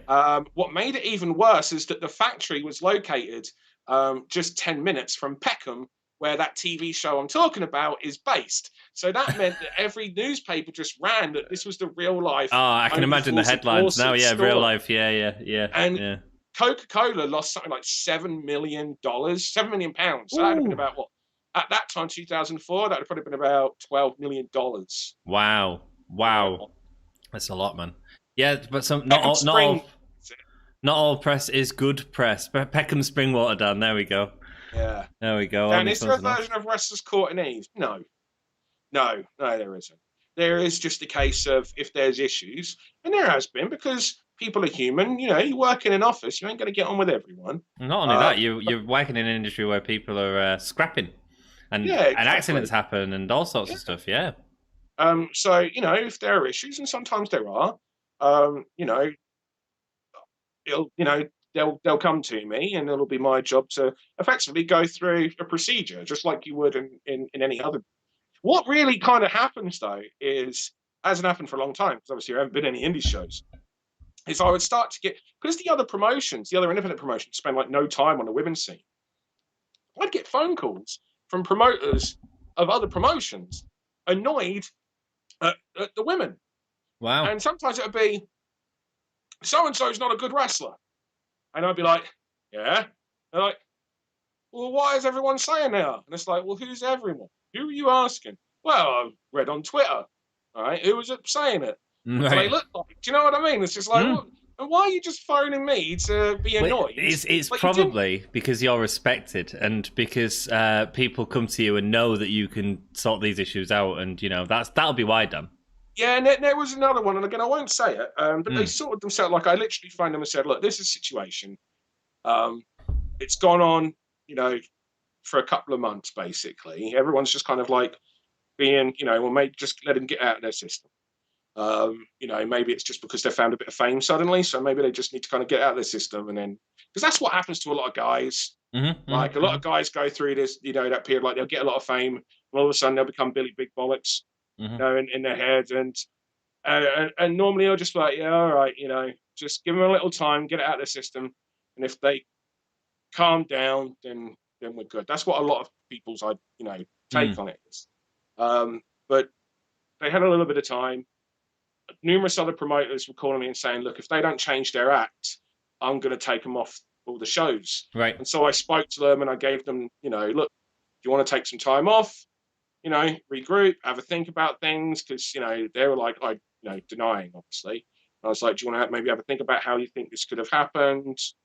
And we just went through it all, and then there was never any issues again. Right. And they didn't take any time off. No. But it's just one of those things. You don't get on with everyone that you work with. It's just not. Of course possible. not. No. Well, let's move into a different chat that I'd be interested to have with you about when it's sort of related to Wrestlers Court, but unions and unionization within wrestling. How do you feel about that? I started it over here. Exactly. Yeah. And so why is it not a thing in WWE? It's bizarre. And do you know what's worse is how? So even over here, so I brought Equity, who are a union, into Eve, and I was literally paying for any wrestler that worked for me. I would pay for their union fees, right? Because I wanted everyone, which is quite a lot of money, guys. It's not cheap. It does when you got a roster, I tell you. Yeah. And so it's not a lot of money if by themselves, but when you're paying for multiple people, it builds up quite quickly. Of course it does. I think the fee is only like £10.57. A month, yeah. If you've got exactly. Yeah. But if you've got 30 people on the books, do you know what I mean? Like all of a sudden, that's like well over $3,000. It's £3,600 extra a year. Nothing to laugh at, no. And that's only so that's a lot. But we still couldn't get a lot of the talent to sign up because they were so scared. Have you seen on screen? Natalya versus Tamina, winner becomes the number 30 entrance on tomorrow's backstage. Anyway, sorry, we can talk about that later. Sorry to interrupt. No, that's all right. Because all that tells us is that the number 30 person isn't winning. Yeah, so weird. Anyway, sorry, go on, Dan. So, but there was a number of promoters were telling their workers, don't sign up for it. If you sign up for it, I won't use you. And then there was, of course, the fear that WWE won't want to work with them if there's who's that? Oh, is that Kalisto? And then there's the aspect that WWE don't like unions, so I don't want to, sign up in case that causes me any issues with WWE. Yeah. And it was really harsh. And the thing is, the unions over here in the UK aren't like the unions in the States. You have a lot more freedom with the unions here in the UK than you do in the States. Yeah. So, and if you think about it, you often hear stories about promotions or dodgy promoters screwing over talent, whether it be financially, the wages, or whether it be, working conditions or whatnot. If you're a member of a union, you can literally just go to the union and say, this is the issue. And the union will then take it up. Not to mention as well, if you get injured and you have to miss time, through the union's insurance policy, you will get paid. Yep. You will be able to. Which is massive, and especially in this industry as well, where it's even more likely. I work for a union. I work for BEC2, which is another theatre union, and again, it gives people protection. But also, we work with the companies directly. So I know Dan's gone directly to Equity for advice about things, and it's not a union doesn't mean a scary thing where it's like two people going against each other and all that sort of stuff. It's not that sort of old-fashioned thing anymore. No. It often becomes a discussion, and I know that you, I hope you don't mind me sort of saying, but I know that you was contacting them around the COVID issues that you were having. Yes. Yeah. Absolutely, because it's in their interest. They all have a dialogue with the employers, of course, because they want their members to be working and to be earning. Why wouldn't they? Same as me. So, of course, there's an open line of communication. And they're tremendously helpful. The unions are not bad guys, and I'm an employer saying that they're not the bad guys. No. The reason why a lot of the promoters didn't like their talent to do it is because a lot of the promoters were morons. Yeah, and their honest belief was, well, does that? And I actually had a promoter say this to me. Well, does that mean if I do something that that then that means they can sue me? And I just said, look, whether or not you're a member of a union doesn't stop you being, guilty of negligence. Absolutely, taken to court in any way. In any exactly. Sense, yeah. The difference is that they've got someone to go to, and then the union will handle it for them. Absolutely, and discuss it between all parties. Thank you. Sorry, I just thought we'd have a little chat about that because I know that it's something that we're both interested in and support. Years ago, when I was a sergeant of police, we had two guys always beefing. I put them in a room and told them to F or fight, but to get over it. Can't do that now these days, says Why Dat 68. No, you can't. No. We talk now. We talk. Yeah, but sometimes you do just kind of need to get it out of your system. It depends on the individual. Absolutely, yeah. You know, like sometimes it's not for the best. Sometimes, like, so I was asked on a stream last night, has any matches ever turned into real fights? The answer is yes. Yeah. A few have. Well, that Jazzy Gabbert and Nikki Cross one certainly looked close to it. Or Jazzy Gabbert. Yeah, there was. I think at some points they were just on different playbooks. Right. There was definitely some. It was a very emotional backstage on that day. Mm-hmm. You know, with the title change and everything. Mm-hmm. So, you know, because it's a weird thing. Again, it depends where people are at that point in their life as well. Yeah, you know, because you're dealing with a lot of youngsters a lot of the time. Of course, and you know, I think some of the things that happened back then wouldn't really happen now. No. It must be very strange for you, as you've got sort of older in the industry, and you can sort of see drama in a different way, don't you? Yeah. And you're able to, you don't get involved in it, you just handle it, and you just exactly. No, it's interesting. Jamel says, "Hey, European on my shoes." Very good. Vince is a believer in what I say goes. Don't make me say your name. There we go. Yeah. And it's this is why we get a subpar product. Dan, your stance on unions means I know you're an excellent employer and a better role model. There you go, Dan. Absolutely. Oh, thank you. Appreciate it. 2 matches in an hour. I love this fast-paced action. Yeah. I did a 45-minute. No, it wasn't even 45 minutes. It was probably closer to 35-minute stream, 40-minute stream. And we did 3 matches, 3 full matches in 35, 40 minutes. Got it all done. And none of them felt rushed. And I bet they were all great as well. like how the hell? I know that it's a different product, but you can tell stories with wrestling. Of course you can. Yeah. And we haven't even had Roman Reigns on yet. Guys, we are getting like a 30-minute Roman Reigns promo as well at some point. Just because it won at the beginning, don't think it's not going to happen. Yeah. Raymond Kennan says, Dan, which is the better story? Oh, hi, Maven. Hello, Maven. Hello. Yeah, Big C187 Steven says, unions in the USA are more about politics than employees. Yeah, it does seem that it's a lot more, it's not as clean and easy in the US. I don't know a lot about, but there are a lot of laws. Like, there's a lot of differences in laws in the States and over here. So, I watch, it's a great YouTube channel called Legal Eagle. And I highly recommend subscribing to them. And one of the things that they did was a difference between the UK law. It's actually an American channel.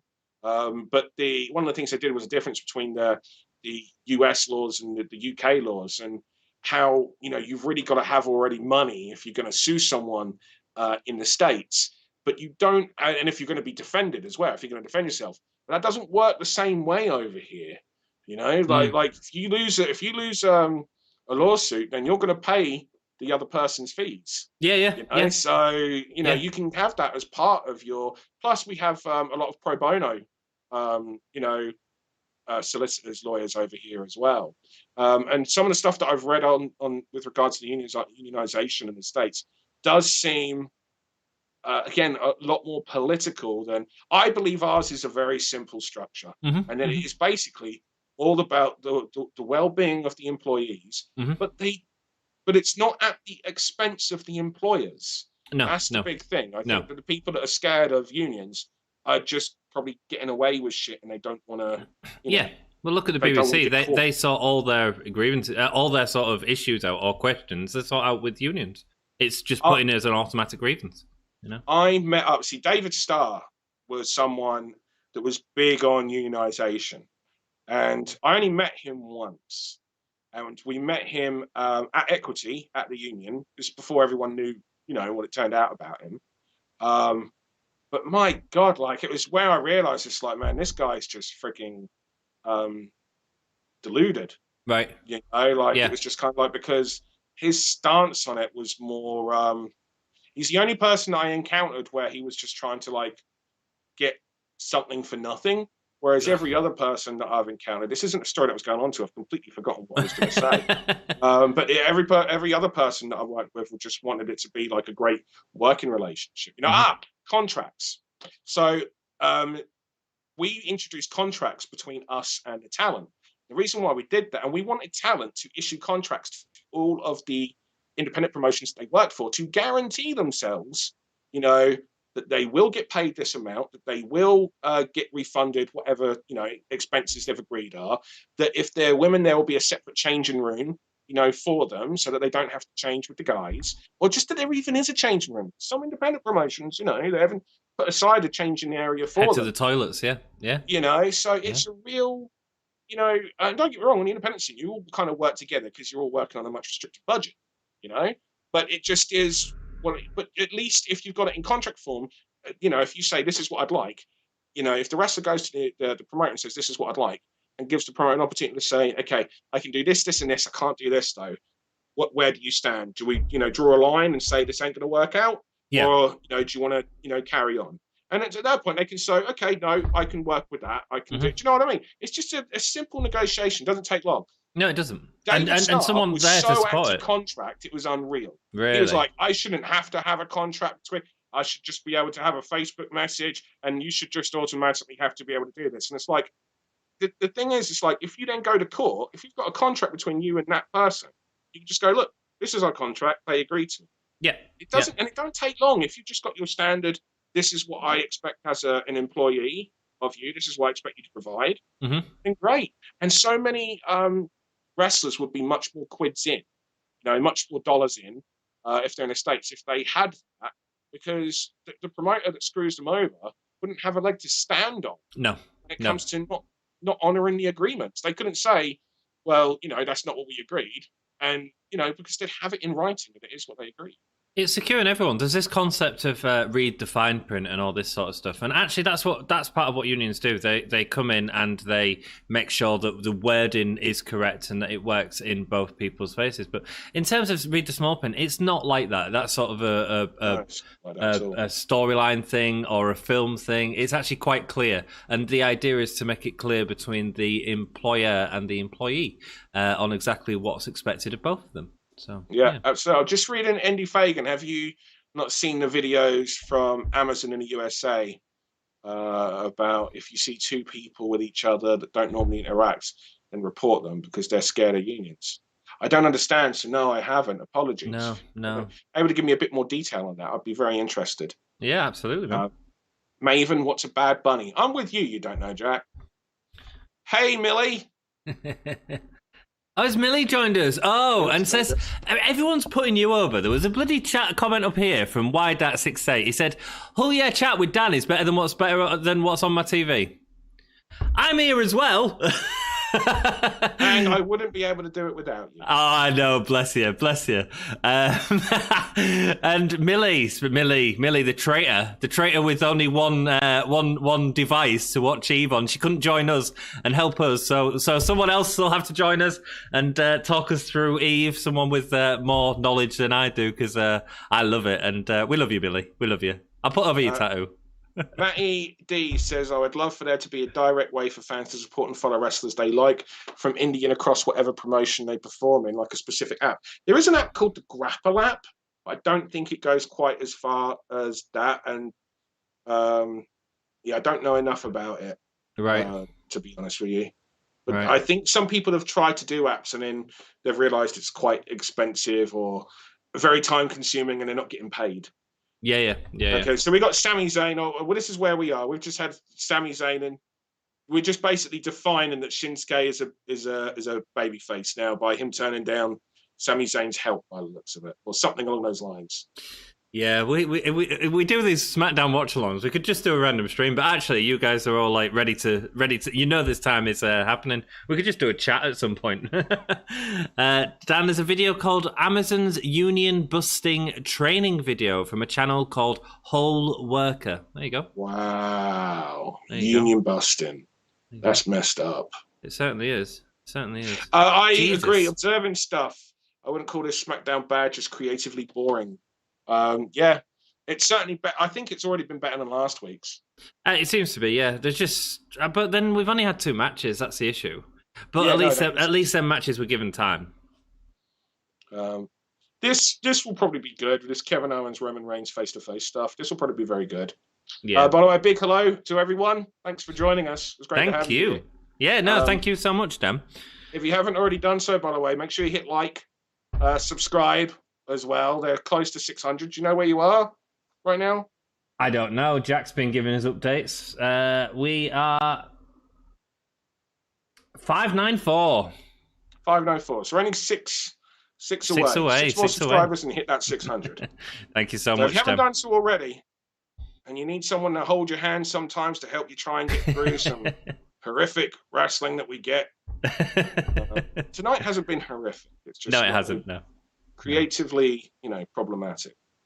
I mean, these you're not going to get bad stuff promo-wise with these 3. No, of course not. There's an interesting comparison on a podcast the other day that I was listening to earlier about Kevin Owens being the modern day Mick Foley. And then I was thinking about it, I was like, actually, maybe that's really correct. This is like Mick Foley and The Rock, like Kevin Owens managing to put over Roman Reigns by getting the crap kicked out of him in a really entertaining and engaging fashion. Yeah, I like that comparison. Yeah, it's interesting, isn't it? I like that. I hope Kevin's body lasts a bit better. Right. Yeah, well, so do we all. No one wants that to happen. Hey, Wrestle Story. Hey, this is the best Mr. channel G. out there. Oh, it is Mr. G. Yeah, we get Maven and then Mr. G on the Wrestle Story. So we'll be joining you guys later after the stream, I have no doubt.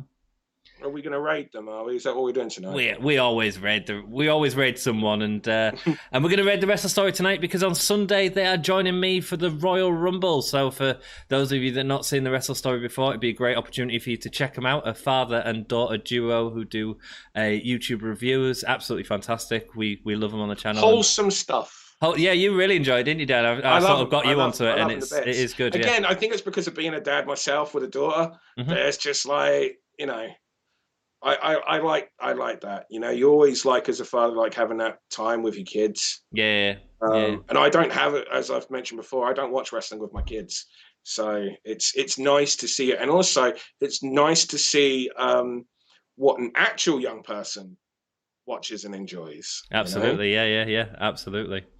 So do check them out. And again, if you haven't already subscribed to Pro Wrestling Eve, what are you doing? You're missing the best wrestling on every week, free really on are. YouTube.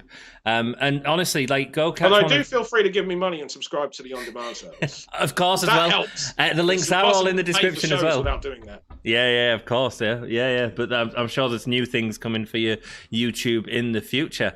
Oh yes, things are in the works. Good for you, man. Great. So, what was I saying? Yes, subscribe to them and check out some of Dan's live streams, especially the ones, not just the Eve ones, which are outstanding anyway. You can catch all them on the Eve on demand as well. But the ones where Dan goes into the sort of backstage information as well as engaging with the audience are absolutely excellent. Absolutely brilliant. Imagine a director's commentary on your favourite wrestling matches right there. So do check it out. Thank you. Appreciate it. Oh, you're crazy futuristic. Dan, how'd you do that with your camera? What do you mean? You mean the blurred background? It's just a feature. Feature on Skype, yeah. Is that a Skype? Yes, it's just a Skype feature. Yeah. Although I've got a Logitech Stream Cam, and it has that on that as one of the features. Is it? Well. Right. Okay, sorry. Yeah, cool. No. I think it was Skype that I clicked it on as well. Yeah, right. Otherwise, you're just in the background. You're just going to see like a whole bunch of like hard drives and drawers and. I think we had that last time. That's fine. Yeah. I've just got my boudoir back here. Who knows what's behind the curtain? Maybe the entertainment's going to come out at some point.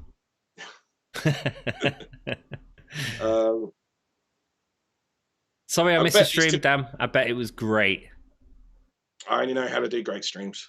God, that was. I didn't even feel comfortable saying it. Smooth. I mean, it's true, but I didn't feel comfortable saying it. I forgot my Royal Rumble predictions, but I will say them again Sunday before the men's match. Awesome. Observing, if you go, everyone goes to our Discord. It's in the description. Eve have a Discord as well, actually, so you should definitely check that out.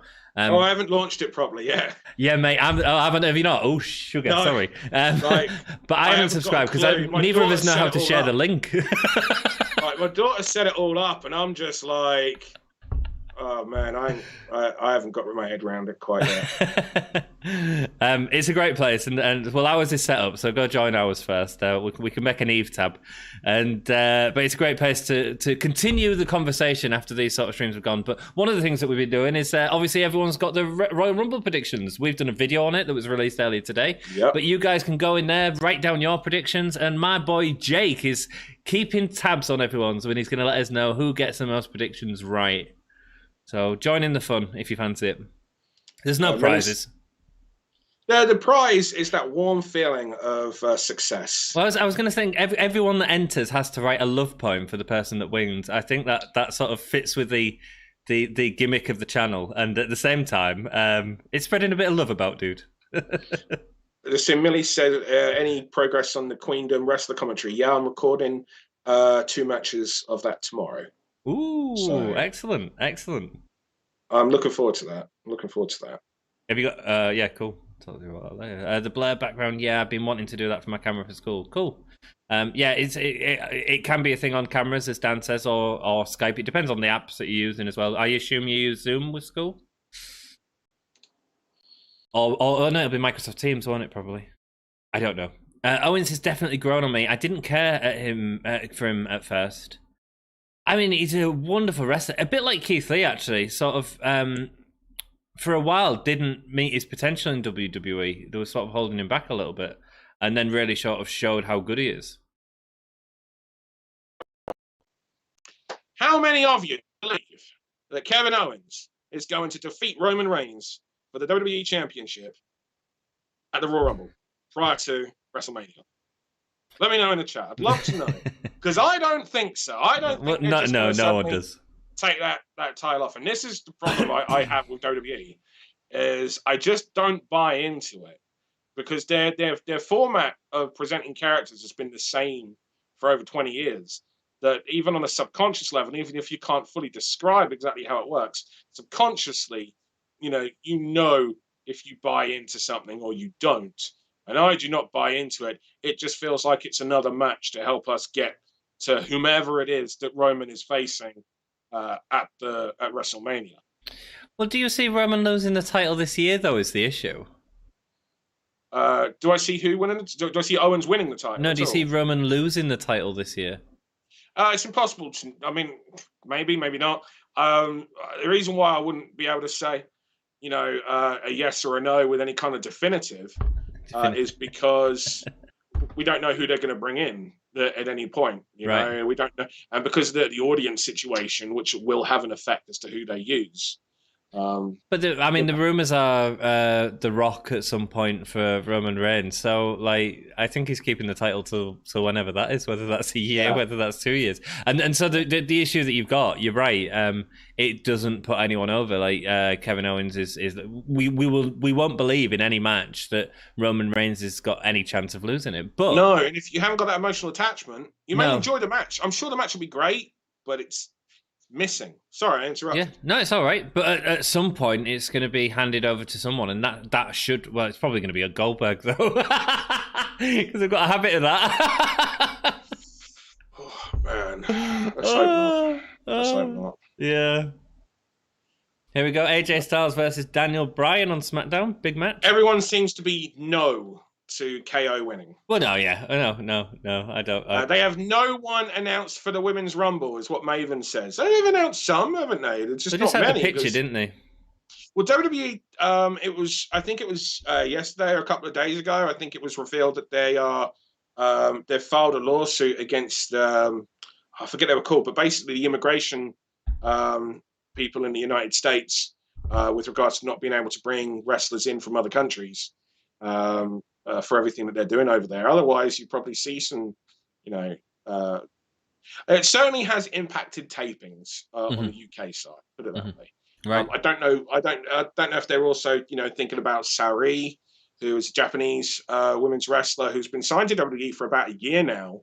Really, and But not the being able to be plan is to used. bring her in March, and then it's March when everything went, Pear-shaped. Yeah, it was. Yeah. It's about a year ago that she actually signed. Just like Mako signed ages ago. Right. It's just that because of everything going on, they couldn't. There was no tapings. No. So. Yeah, it's interesting, man. It's They're putting that through. So I'm guessing they're going to want to try and force some hands, like so that they've got their own rules with regards to being able to bring people over. But it's it's mainly going to be how they can hit 30 women, but it's presumably going to be a lot of NXT. Have they actually said that someone can choose the NXT championship this year? Or have they stated any championships? they haven't said it, but in that one that the Gimme class here with Charlotte going for Rhea Ripley's championship. Yeah. So I think we're going to get it the opposite way around this time. I think Rhea's going to win and go for Charlotte's championship. Charlotte's a tag champion, so what you're saying is Charlotte's going to win. Charlotte's not walking out with that tag championship on Sunday. They've got a match. What is the match? I don't even know. What is the match? So there's Charlotte and Asuka versus Nia Jax and Shayna. Right. But so what you're saying is they're going to drop the titles to Nia and Shayna, and then Charlotte's going to defeat Asuka at some point between now and WrestleMania. Yeah. And and then we'll get the result that we should have got last year. Exactly. Of Rhea going over Charlotte. Exactly. Makes sense. Yeah, Asuka's got no fucking momentum. Absolutely nothing. Whatsoever. Absolutely nothing. She is now, it's like, a joke. I hate that with champions. We spoke about this on the Wrestle Queendom stream, about how there were people that were saying that I shouldn't main event Wrestle Queendom with the Sami Zayn Charlie Morgan match, and I should main event with Mako and Kaylee or the War Games match. But I'm just like, if you can't main event with your championship, I hated back in the CM Punk title reign era, and even I think during one of Daniel Bryan's championship eras, where they were the champion, but it was John Cena in the main event. Right. And what does that tell the audience on a subconscious level? Absolutely. I shouldn't watch CM Punk defending the richest prize, because that's the story of the title. That's the end. The richest prize. I shouldn't be watching that before I see John Laurinaitis versus John Cena. Yeah. Makes no sense. It's bizarre. It's bizarre. But yeah, no. So that's what I think's happening, and I think we're going to get that result that we should have got last year, which apparently we were going to do. But I assume the reason they changed it is because there were some issues around Rhea's visa, which is why she was off TV for a while afterwards. She did have to go back to Australia. Yeah. Yeah. So I assume Amy Fagan's just joined the Discord. Oh, thanks, man. Enjoy it. Like I say, it's a good way to chat and just engage with people. So yeah, I assume what happened is they realised that the visa thing was going to be an issue, and they went, "Oh well, if that's going to," it was WWE going, "Oh well, we're not dealing with that. We'll just give the championship to Charlotte." Do you know what I mean? Yeah. I'm sure they will. I mean, the thing is, every between 1 and 3 years, I can't remember. The talent has to go back to their home country to sort out their visa situation. Yeah. Unless they're registered as unless they've got citizenship in the US. Yeah. Because usually I will hook up with my friends when they come back over here. In between that point. So, because obviously I never go abroad. I'm always got bloody shows on. Even my honeymoon technically was a work honeymoon because we were in Japan for the week. Oh, really? So, nice, man. Yeah. So we were just, watching some good wrestling shows constantly and doing bits and pieces here, there, and everywhere. Nice. It was great. I was on my honeymoon, and there's Emily and I doing interviews and meet and greets. Wow, brilliant! It's the weirdest honeymoon ever, Brilliant. I bet you had a great, memorable one though. I was super. Best, after things with the kids, best week of my life. Nice. And they looked after us so. Like Emily and I barely spent a penny over there. We couldn't. They wouldn't let us. Wow, brilliant! It's the most wonderful. One of the questions earlier was what feud do you prefer leading up to the Rumble out of Goldberg and Drew and Kevin Owens and Roman? I think the obvious for me is Kevin and Roman, but I don't hold it against. At the end of the day, Drew catching COVID. That's they're not telling the story that ideally they would have liked. And plus, there was that big botch where Raw was Ran out running of time. late, Yeah. and Goldberg came out early before Drew had cut his promo, and Goldberg goes, "I heard what you had to say." No, you didn't, pal. You show no respect. What? I believe I was fighting for you, legends, about 3 months ago with Randy Orton. What?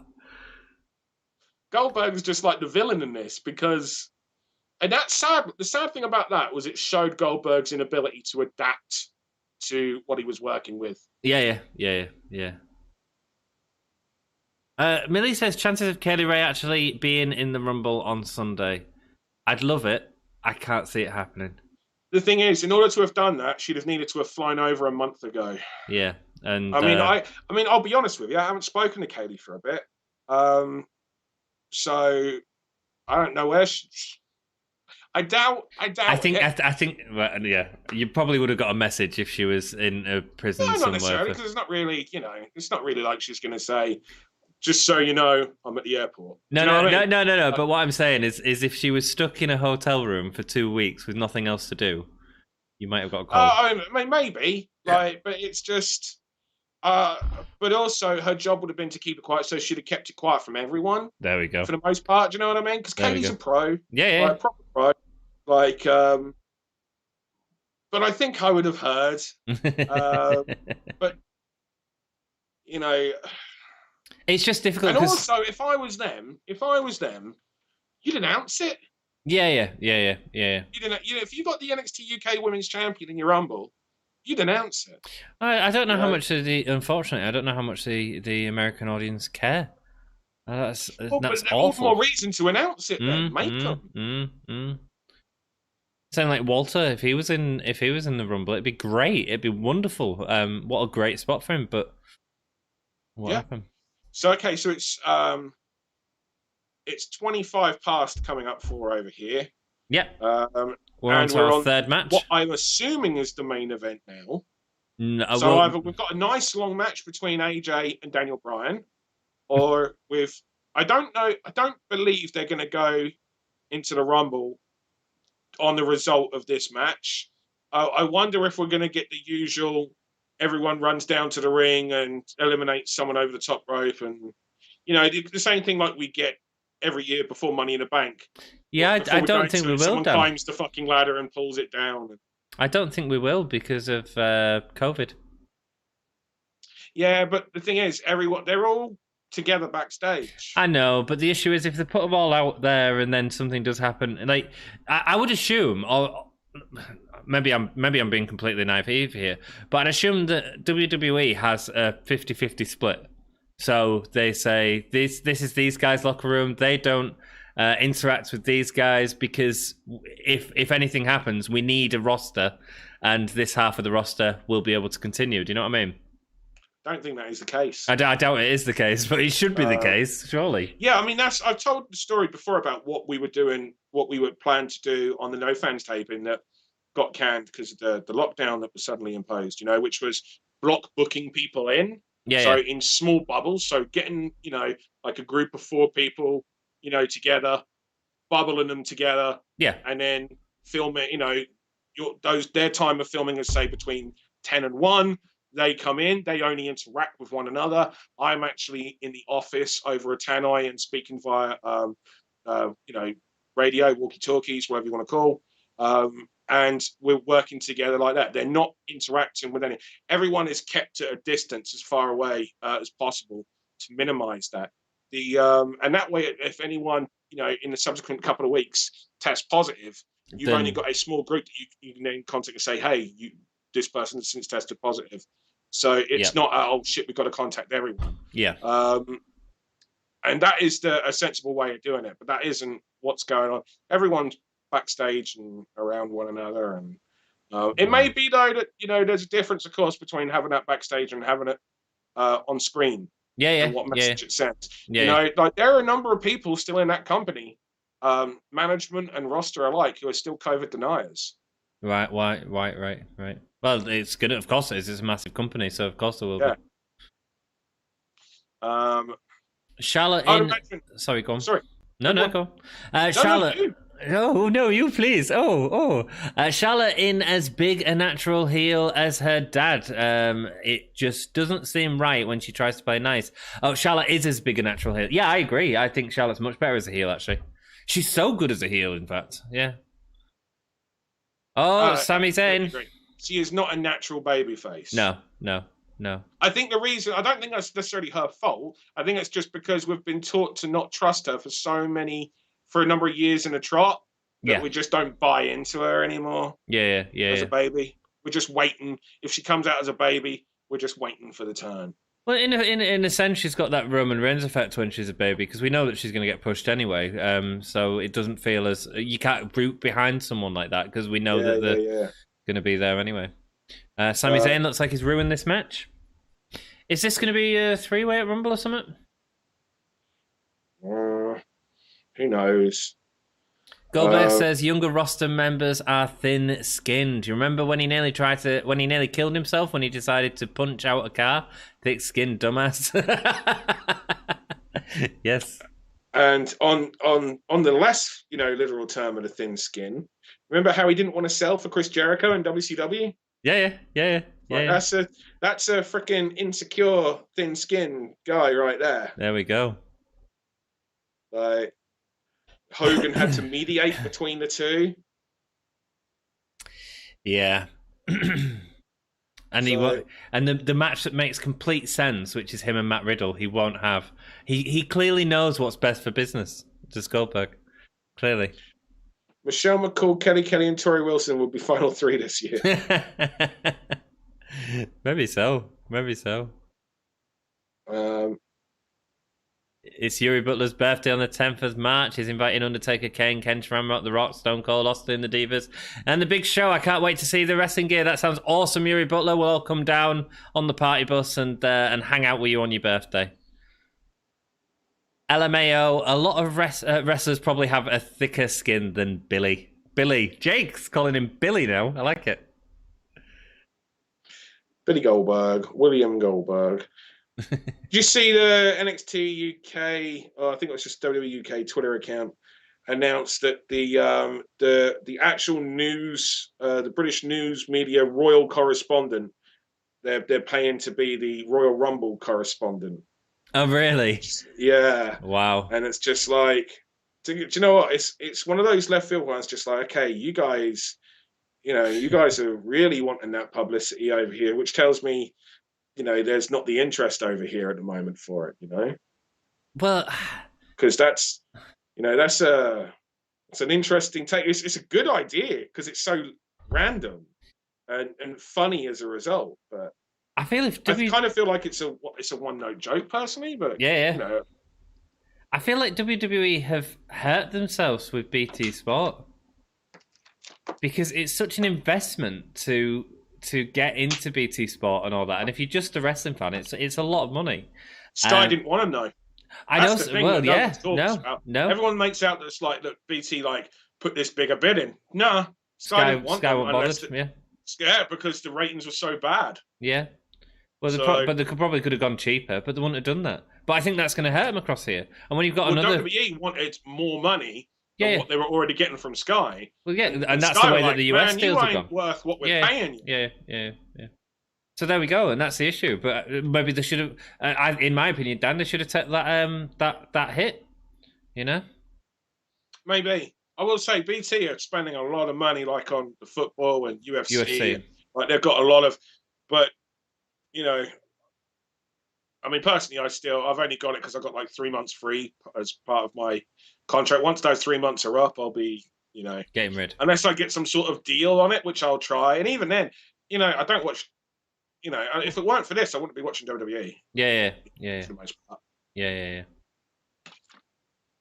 Well, I, to be honest, and I've said this before several times. Like if I weren't doing this, I'd be watching the YouTube highlights. Unfortunately, Yeah, absolutely. Yeah. But it is nice hanging out with all you guys. I love the fact that this is so WWE that Sami is kind of being like a version of himself, but obviously because WWE is very far right, politically, it's therefore it's a bit like we've said before. Retribution. That's That's what Vince thinks Antifa is. Yeah, of course it is. Yeah, You know? yeah. And we all, and the thing about Sami is we all know he's actually a very nice guy Yeah, that does tremendous work for victims in Syria. absolutely, and You know? speaks out Like, about stuff. Yeah, but this is what all but this is he's about. also, but through his Sami for Syria charity work that he's done, he's paid for several mobile medical units. That's incredible, isn't to it? treat people that are victims of, you know, a lot of the disastrous things that are going on there, the atrocities that are committed against the people over there. That's incredible. You know, so What a dude. I always find it as a little bit, you know, when they try to play off as though what this person does in real life that's good is actually why they're a villain. It's just a bit like, It's bizarre. like, but they did the same with Daniel Bryan with his vegan run. I know, right? Yeah, Like, I got nothing. Like, I was vegan for 7 years, Mm-hmm. and like, I'm not vegan at the moment. I am wanting to go back to being vegan, but I'm not like this person. Oh my god, you eat meat? Do you know what I mean? I'm not that guy. Yeah. You know, like you do you. You know. Yeah. But the idea that we're going to say this guy that doesn't like hurting animals. Oh, what a villain! What a villain! we got someone like that on TV over here called Piers Morgan.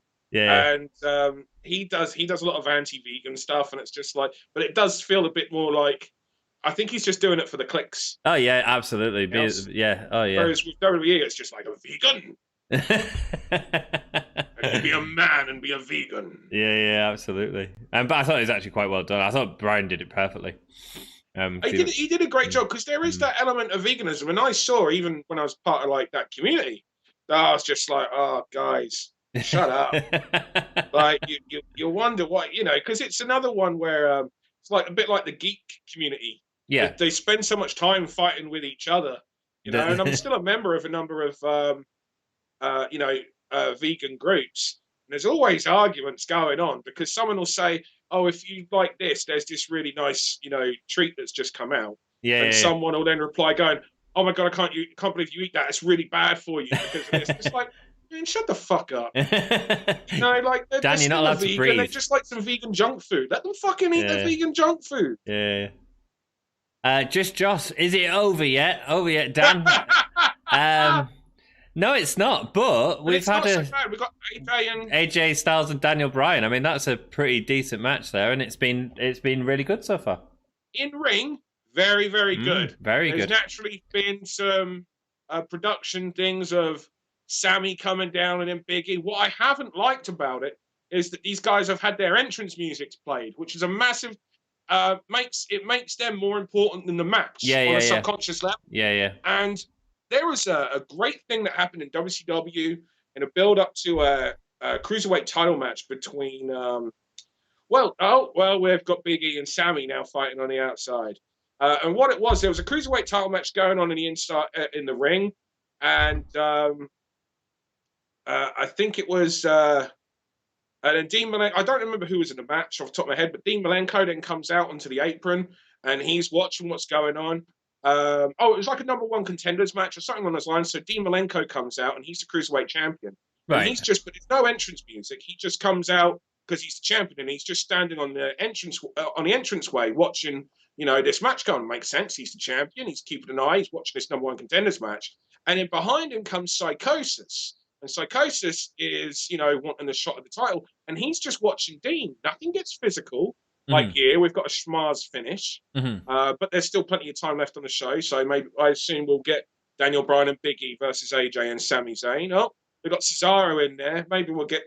I have no idea what we're going to get. Yeah, Cesaro was heel then, attacking Big E. And Shinsuke now. So now it's... Shinsuke coming up now. So what's Shinsuke going to do? Don't tell me we're just going to suddenly get Shinsuke and Cesaro fighting each other with no emotional... Like the story that's written right there to do. Yeah, it's so shit. Like when they do this, don't do this. Don't do this. So they just ruined the Daniel Bryan and AJ match, which was thoroughly enjoying. And that was stupid because the idea there is that Claudio didn't see Sami hit Shinsuke into him. And then he has to try and play like, oh, did he hit me? Did he hit me? And it's just like, motherfucker, a dude just like Come on, it's not. Yeah, it's just. Shinsuke's not so fucking big that he caused an eclipse for the guy that runs behind him. No. Big E, on the other hand. And even then, Big E's like little, like he's not the tallest. No. So is that what we're getting now? A 6-man tag? Indy Fagan says, "I'm moving off vegan junk food to whole food." Mate, that's what I'd love to do. I got to get there. I really do. And there was a period of my time when I was able to do that. And I'll be completely honest, what happened was, and we've spoken about this publicly, is Emily had to go into hospital for like 3 months. And at that point, like we'd lost our other business, which was actually a vegan health shop. Right. But the reason why we lost it is because I now had to, my daughter was 4 or 5, and my son was 2. And now, like, my wife is in hospital, long term. Hard time, man. I've got to raise my kids by Emily's family's all in another county. Yeah. My mum was looking after my stepdad, who was bedbound through dementia. And I'm trying to run a business, and I was trying to run Eve at the same time. Jesus, so man. I was spinning a load of plates. So basically, at that point, and this was like 2012, there wasn't the vegan food so easy to get back then, like there is now. No. So that's what caused me to then coming off it. I did go back onto it and just touring and being on the road and places not being open and me being pissed bad, poorly organised, or not having anywhere to like put food to keep it at the temperature it needs to be on the long tour days. Right. Really, I probably could have done it better. But yeah, I would like to get back to that because I'll be honest, the healthiest and most energetic I've ever felt when I was vegan. That's the end of the advert, by the way. Sorry. There we go. No. Thank you for sharing, man. Obviously, you went into a lot of personal details there, but thank you. Lets us get to know you a little better, Dan. It's not about being perfect. Just do what's best for you, says Indy. Yeah. Cool. Absolutely. So we've got a 6-man tag here. Yeah, that's what we're getting. Cesaro opposite each other. Yeah. Straight away. Yeah. Your audio's gone a little breaky-uppy. Has it? Yeah, it might be because you'd sat back, you'd relax. I was going to say, it's probably stop relaxing. If I turn the gain up, that should. It's fine now. It's absolutely fine now. But yeah, it's because I'm stuck. It's not about being perfect, just about to you. Yeah, without a doubt, 2018-19 vegan places really changed with availability. Yes. There was this really, I can't remember this place, so I won't tell the story. I'll remember and tell it another day. There we go. I'm a meatitarian. I don't eat vegetables. I know a lot of people like that. Yeah, man. I try to do both. I'm trying to eat healthy at the minute. Just do you? I'm just trying to lose weight, so I'm just bought a lot more vegetables. But then I was rushing tonight, so I had to have chips with my steak. But yeah. Oh well. I'll be honest. When I rushed to dinner tonight, and it was. God, this is some riveting conversation you guys got on right now. I won't even go into it. Doesn't matter. Rock and roll. It was a vegan dinner, though. What I had tonight. It was a vegan dinner. This should be better than last week. I hate this, right? The reason why I don't like this is because we've got this advert up. This is what we're watching right now. We've got an advert for WWE Backstage. And I get they're doing it, but they're literally making the guys just fucking wait. Like, what does that tell you? Like, or is this... Like, it's just so bullshit. Like, none of it matters. Oh, it's Cesaro and fucking Shinsuke are in there right away. Fuck! You're ahead of me, and I hate what I'm hearing. What bullshit, man! Tell a long story. You've got this perfect and nothing, and it's not even like a face off or any sort of tension being built. It is literally Cesaro sliding kick to Shinsuke's face. What the hell? This is bullshit, man. Like, they've got such terrible. Like, this is a story there to play. There's a reason why I don't like to do a load of turns, because I think constant turns in wrestling also expose them because they're not consistent in the character's morals. Right? They're just like, well, this person's a bad guy now, so they will do bad things. This person's a good guy now, so they will do good things. And it's like, why? What journey have they gone on that makes them change everything about their personality? Like, what journey has Shinsuke gone on that's allowed him to do this. He just won 3 matches. And not only that, they were just fighting in the ring. There was no hesitation there. There was the fact that they're in a tag match and can tag out. There was nothing. It is just, here we go. This is what we're giving you. Yeah, and they'll probably forget about it next week, but it's moments like that are really important in the story. Yeah, and that right there is a story of time that we can build me into, which will make people care more about Shinsuke and Cesaro, and that we can actually have maybe it's because they don't like the idea of these two cutting promos against one another because they've got foreign accents. You know maybe what Kevin Dunn can be like? Maybe but whatever it is, it's bullshit because they're constantly doing this, last minute rewriting and everything. And we got great long-term ready-made program there. Are they together? And tell the story long-term. Why would they just suddenly be, fuck you too? It makes no sense. Why? Because I'm a good guy now. Well, I'm still being a bad guy. Fuck off. It's bizarre. How can any fucking person, sorry, Mr. G, who's got his young daughter in the chat. Right. we allow you to watch Gimme a Whole Year podcast, not anymore. I know, right? But how can any person, honestly, I go on about this a lot, but who the fuck is going to call their non-wrestling friend, mate, right now and go, man, you got to turn this on. Yeah, exactly. I know you don't like wrestling. Trust me. Turn it on. Does this not connect to you? Are you not entertained and emotionally? It's bizarre. And the thing is... Why are they fighting? Well, because they are. Yeah, but why, though? They were friends a minute ago. Now they're fighting. Yeah, but, it's just what they do. Yeah, but why, though? Imagine you saw this on your soaps, your EastEnders, your Corries, or whatever it is that you got in the States. What time of our lives, or days of our lives, or whatever the hell it is. Imagine that. People would just be like, the shit is this? Yeah. And we're going off. The thing is, you said about them not being able to cut promos, and that's fair enough, but they can tell the story in the ring. They are that talented. They are both incredible wrestlers. They can tell all of that story in the ring, and they haven't done any of it. Yeah, they haven't done have them any of it. Still tagging, and maybe some things, but more so. Do you know what? I'm gonna show my fucking age here. Like when a wrestler would get a push back in the day, they would tell a story as to why all of a sudden that wrestler was getting good. Shawn Michaels on route to becoming the WWE champion for the very first time. He went back to his roots. Yeah. Because he was a villain before and he needed to kind of find himself. And he went back to his roots and he went back to his old trainer who then retaught him. And he learned a load of the things that he learned years ago that he'd forgotten. And he learned a load of the morals and the ethics and he got back into it and he trained harder than he never trained before. And, that allowed you to then believe, no, he's taking the time. He's gone back to Texas. He's trained under Jose Lothario. He's working hard. So now we know why he's suddenly able to beat these people. Yep. With WWE, we're pushing them this week, so now they can win.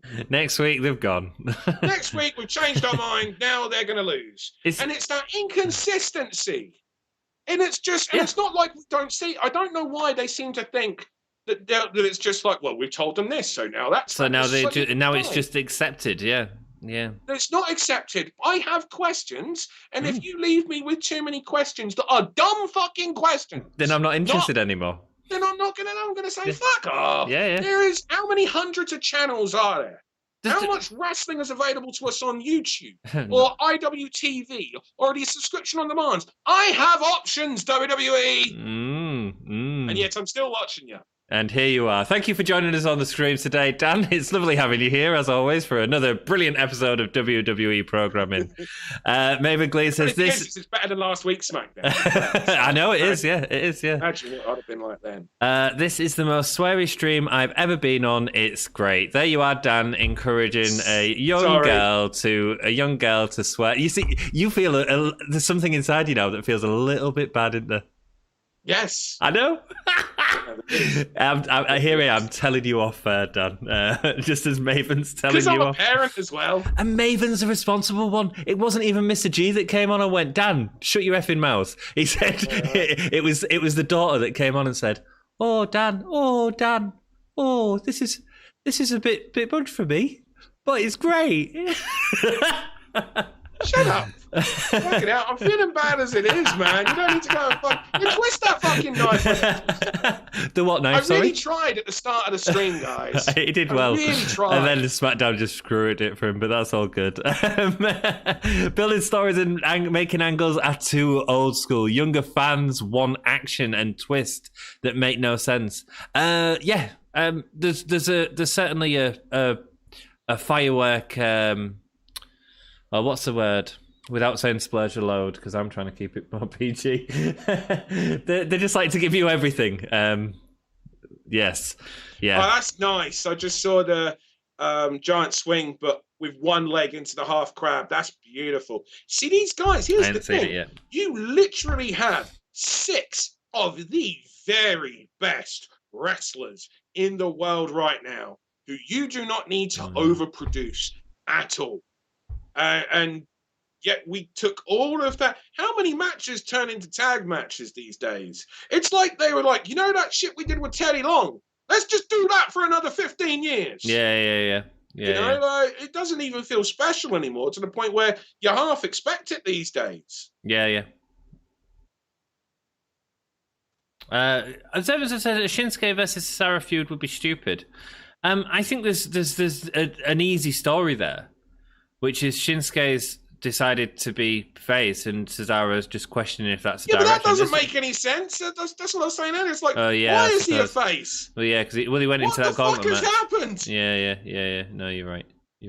Like, it needs more. It just, this whole idea of I'm a good guy and I'm a bad guy now is shit. Like, give me more. Give me a reason. Absolutely. Why is Shinsuke now a babyface? Yeah. 2 months ago, he wouldn't have given. He'd have just fucking stabbed his partners in the back, and nothing has happened except he won some fucking matches. Well, he went villain because he was losing matches and then was winning matches as a villain. It was the gauntlet match to set him up as an opponent for Roman Reigns for the Elimination Chamber. That's all it is. That's what I'm assuming. Yeah, that he'll be in that. But it's just like, because I think I said to you before, it's like it feels to me like they're setting up an Elimination Chamber with these guys. I could be wrong, but they're making more, of these guys, and they're redistributing who's on what side. And I don't feel that Shinsuke versus Cesaro is stupid. I feel this version of Shinsuke versus Cesaro is stupid. Is daft, yeah. Just give me some fucking meaning. Give me some. Why people suddenly go the way they go? Yeah. It's nice that AJ gets 6-man tags now that Anderson and Gallows have left. Yeah. Oh, what? They've got the Bullet Club and we're not going to use them. I mean, look, these are all wonderfully talented in the ring, but what's the purpose? I just don't get. So I mean, I just don't get why we've got Cesaro and Shinsuke just so happily kicking each other in the back of the head. I mean, don't get me wrong. This, you tell me, Dan. We're going to do Big E, Cesaro, and AJ versus Shinsuke, Daniel Bryan, and no, it's not Big E. It's Big E, Daniel Bryan, and Shinsuke versus AJ. The fucking Miz. No. And my point being, if you was to tell me, Dan, we're going to give you the 6-man tag, I'd be like, hell yeah. Yeah. But in the context of WWE, that there's 2 people that it just don't make sense suddenly. Yeah. But here's another thing, Dan. Why isn't the ref DQ? Now he's DQing. He should have fucking DQ. I didn't realise that you could just beat the shit out of anyone as long as it's on the outside. Like, no DQ outside the ring, innit? Like, I tell you one thing, Dan. I'm just inside the ring. I command the law here. The second they come in, then I will DQ them. If you want to do some dodgy shit on the outside, nothing I can do. I didn't see it. Like, he's like a copper on the tape.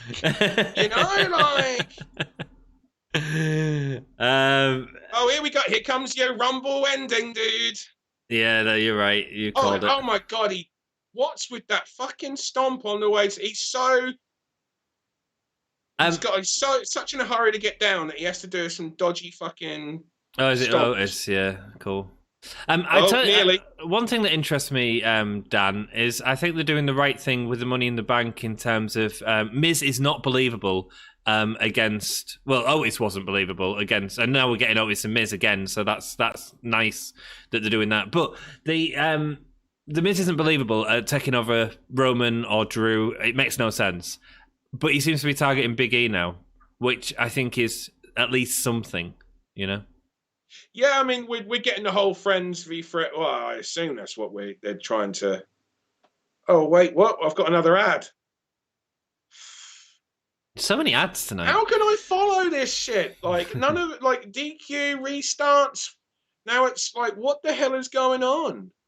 Well, Maven has just confirmed she might be ahead of us. 8-man tag match incoming. This is like on Raw where they did that stupid fucking. Right, it's a singles match. No, it's a tag match. Oh, we're restarting the tag match. Yeah, it makes no sense, man. But it's like, I get the whole purpose when they do that is because they think people won't stick around for long wrestling matches, so they have to keep them in the ring longer. They've got to keep random shit happening. Yeah. And I disagree, because I think long term people are just going to go, I can't fucking deal with this. This is just doing my head in. Like, I can't. You imagine if movies were like this? Well, no, well, exactly. Like well, B movies are, but that's why the B movies. Because they make no sense. Sorry, it's like they've gone, you know that movie The Room where Tommy was at? Let's do that! Yeah, well, it is, yeah. And they still fucked it up, because that was that is like shit-ass wrestling. That was funny. Wrestling. That was funny, yeah. This is just boring, yeah. It takes talent to make you angry when you've got 6 wrestlers like the 6 that were just in, because the in-ring stuff, when they're in, so good. Absolutely. So good. Agree completely. Sad, innit?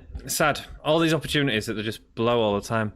You guys have made this episode of Smackdown 1,000% more enjoyable. That's why we do it, man. That's why we do it. It's not just to moan. It's also to sort of just have a good time with you guys and give you guys something to sort of party with, you know? And we appreciate it. We appreciate you being here. You guys make the show. And a massive thank you. It's the only way I'd get through SmackDown. It is, exactly. Well, through, comparatively, through WWE, for the most part. I will say, though, I said it before, and if you're nervous about doing so, do give the NXT UK shows a watch, because they're tighter wrestling shows. They're 100%. And they're only 60 minutes as well. And Ant does the watch-alongs on, are they Thursday nights? Thursday nights, yeah, 8 o'clock, yeah. 8 o'clock UK. That's 3 p.m. Eastern. Yes. So, like, if you're wanting to try something else, give NXT UK, join definitely. out on those NXT UK watch-alongs. Good fun, thanks, man. Oh, hi, Mark. Not gonna lie, this match is good. The match is great in terms of in-ring action, but in terms of storytelling, it's just backwards. It's the presentation, the overproduction of it. Yeah. That's the way the problem lies. NXT UK is great. Yeah, they tend to. It all makes sense. Like, I don't you feel, every person that's watching this right now, don't you feel a little bit robbed of a Cesaro Shinsuke story building to them two finally coming together and care? Do you know what I mean? And also knowing and enjoying that they've that knowledge, that warm feeling that WWE have invested in these two and a program between them. And that we're going to get something that has some meaning, that's got some meat in it, Knowing the talents that they are as well. Yeah.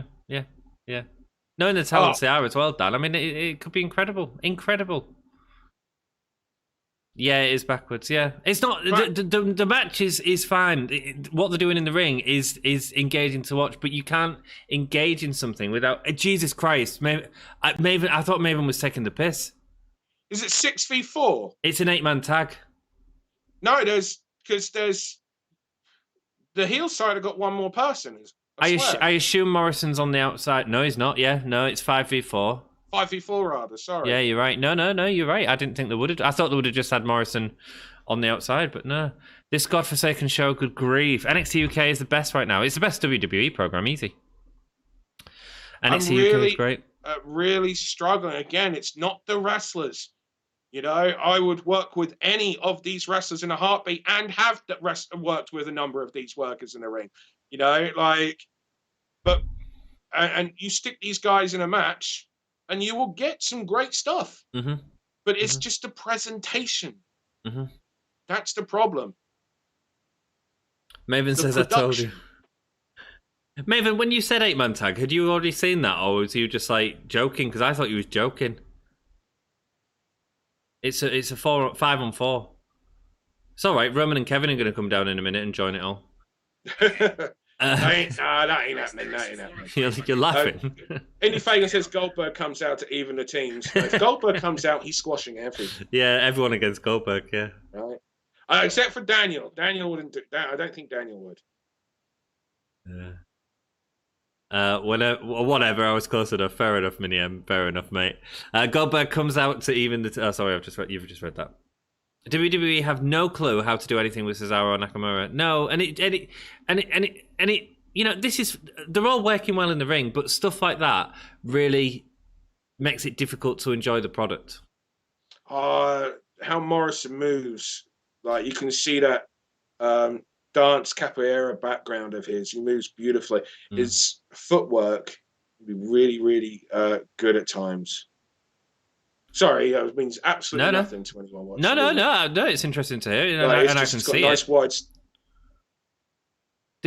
Shane Daniel went down a bit low before he hit that. But so, what would you do with Morrison? Because he's being completely wasted right now, isn't he? They fucked him the second he started. Yeah, it was like they brought him back in, and they were like, "Hey, this is John Morrison. Do you remember where he was when you last saw him? He's still there. He's not any better. Well, if he's not better, then why did you bring him back? Yeah. Why have you re-signed someone that, you know, hypothetically, as far as the majority of people watching, because most people don't follow, you know, the ins and outs of people leaving. No. Why did you let this guy go and then rehire him if he's no better than what he was? It's weird, isn't it? It makes no sense. Again, I'm just after a little bit of logic. That's all I'm after. Just give me a little bit of logic. I don't ask for much in life. I just want some logic with my wrestling, and ideally some wrestling with my wrestling. That's all I want. That's all I want.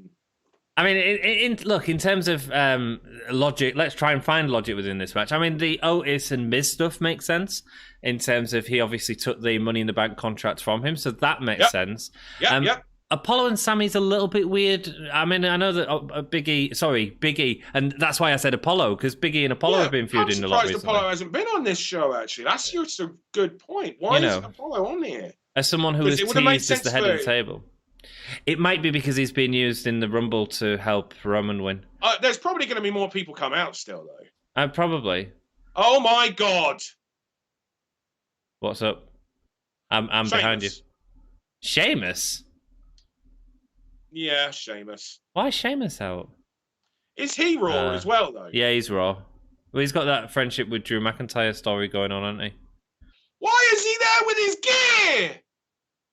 It's Royal Rumble. This is just and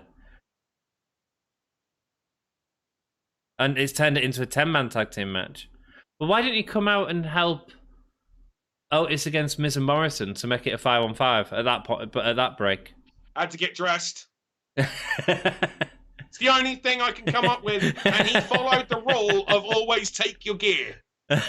What's next, Ali? Yeah, we're gonna get the whole of Retribution. I mean, it's fine. It's Royal Rumble daftness. But the annoying thing is, they had a great story there with Shinsuke and Cesaro, and that's what me and Dan are pissed off about. That they're not. They're using this as a vehicle for the Rumble and not for the story. That's the problem. It's just like. So much of, I mean, the action's great. The wrestlers are superb. Absolutely. The talents are outstanding. We're going into a shotgun finish now. Everyone's hitting their finish one after the other. This is what I miss about wrestling on TV. Sit around with your buddies, and even a dumpster fire of a show is fun because you're raging on it non-stop. Well, we're glad you enjoyed it, Raymond, and hopefully you can hang out with us more. I'm sure we'll be doing more in the future. Well, we will be, but I'm sure Dan will probably. Why did the ref try to count the pin from a Sheamus? I know, right? Like, he wasn't in the match when it got restarted. Yeah. Oh, yeah. But that's what the ref does. He just got confused. Really good point, though, Danny. The end of this show, legitimately, makes no sense. It makes sense for the Rumble. The problem is it's at the expense of stories, and the Royal Rumble is a wonderful storytelling vehicle. Sheamus just got the win. How did Sheamus get the win when he won that at the match? And why did Sheamus get the win? You've got it coming still, mate.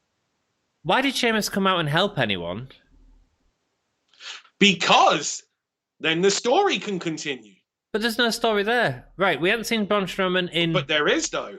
But Sheamus hasn't had any story with any of them, has he? Oh, but if Sheamus doesn't come out, then he can't win. Right. Well, I'm not giving you logic. You're giving me WWE logic. Fine. Well, Braun Strowman's just come out now. We haven't seen Braun Strowman on TV for quite a while. Would have been a nice number to come in at the Rumble. Kill Cesaro, because, why not? Just take away the possibility of an interesting program of him and Shinsuke. Yeah. You could have...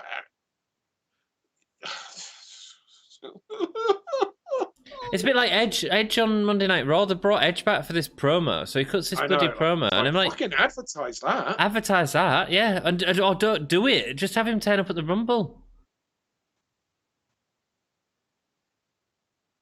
Okay, well, we had, 10, 11 people all in the ring at the same time. If you had 10, 11 people all in the ring at the same time during the Rumble, you're right. That's a Rumble looking thing. You're absolutely right, yeah. Oh, boy. That was... that whole Shinsuke Cesaro thing's really bothering me. That's because it was an engaging thing that as a wrestling fan, we go, wow, that can be great. We see what it is before we're... Go on. It's like shooting your load in foreplay, man. It absolutely is. It's weird. On Raw, it was a 2-on-1 handicap match. Sheamus versus Miz and Morrison. Oh, right. Is that why you come out? Thanks, Jared. I didn't watch Raw. Okay. Thank you, Juggernaut. That's a logical thing there.